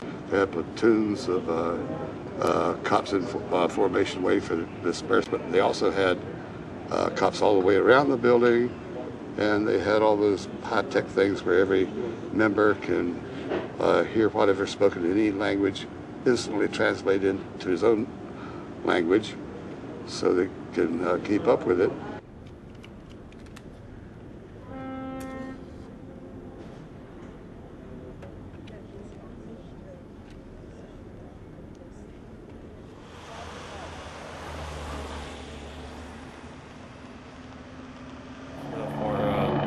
Spotlight then, I'm doing the same thing for American Free Press.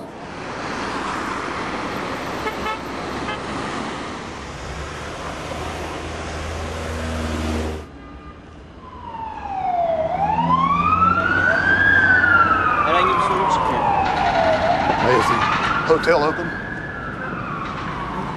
Sealed up? Çünkü İngilizce bilen var mı? Ben bilmediğim için. Let's just ask him directly.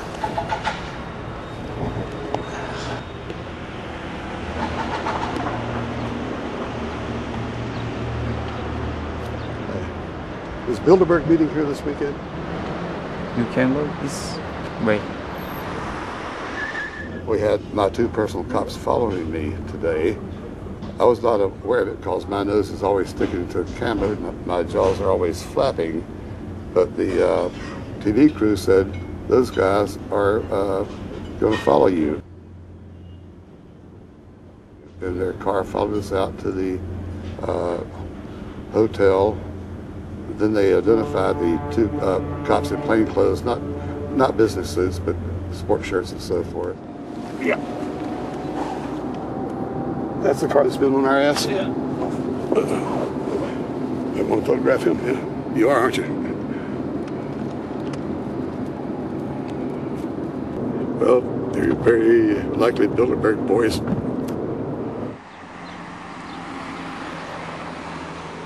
John Elkin, owner of Fiat and a fellow Bilderberger, thought that they could take a stroll off the grounds without being noticed by the commoners. I was thinking about that.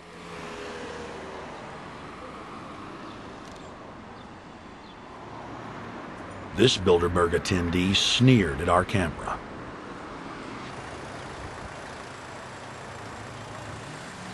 This carload of kingpins gave the media a murderous look and seemed shocked that they would dare point a camera in their direction.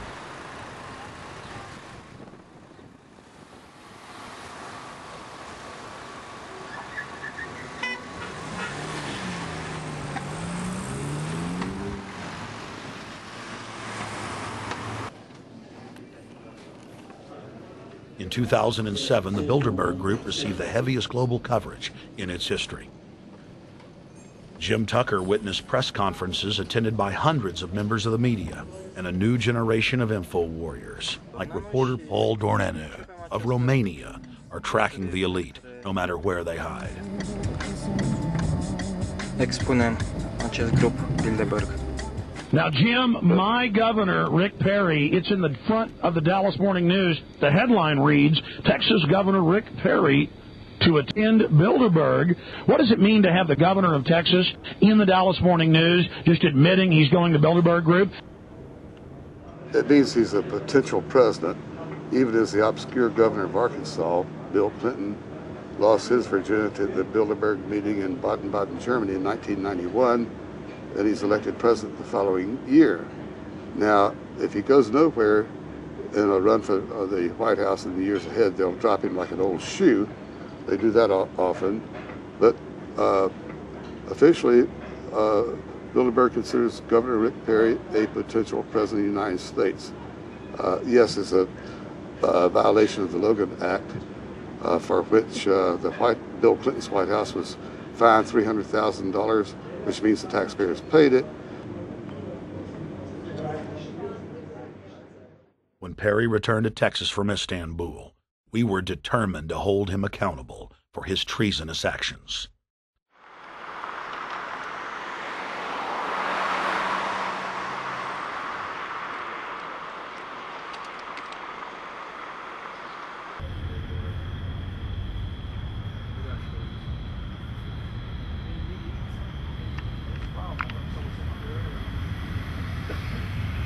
We don't want our roads, our water, our power plants, our entire infrastructure turned over to the New World Order. And we tell you now the people are rising up and learning what you're doing, and they're angry. And they're tired of it. Stop enslaving us. Stop setting up tyranny. Stop going along with the New World Order plan. If you've got any soul left, Rick Perry. The First Amendment still exists, Perry, and we're back here again tonight telling you we're not going to put up with it. Long live the Republic!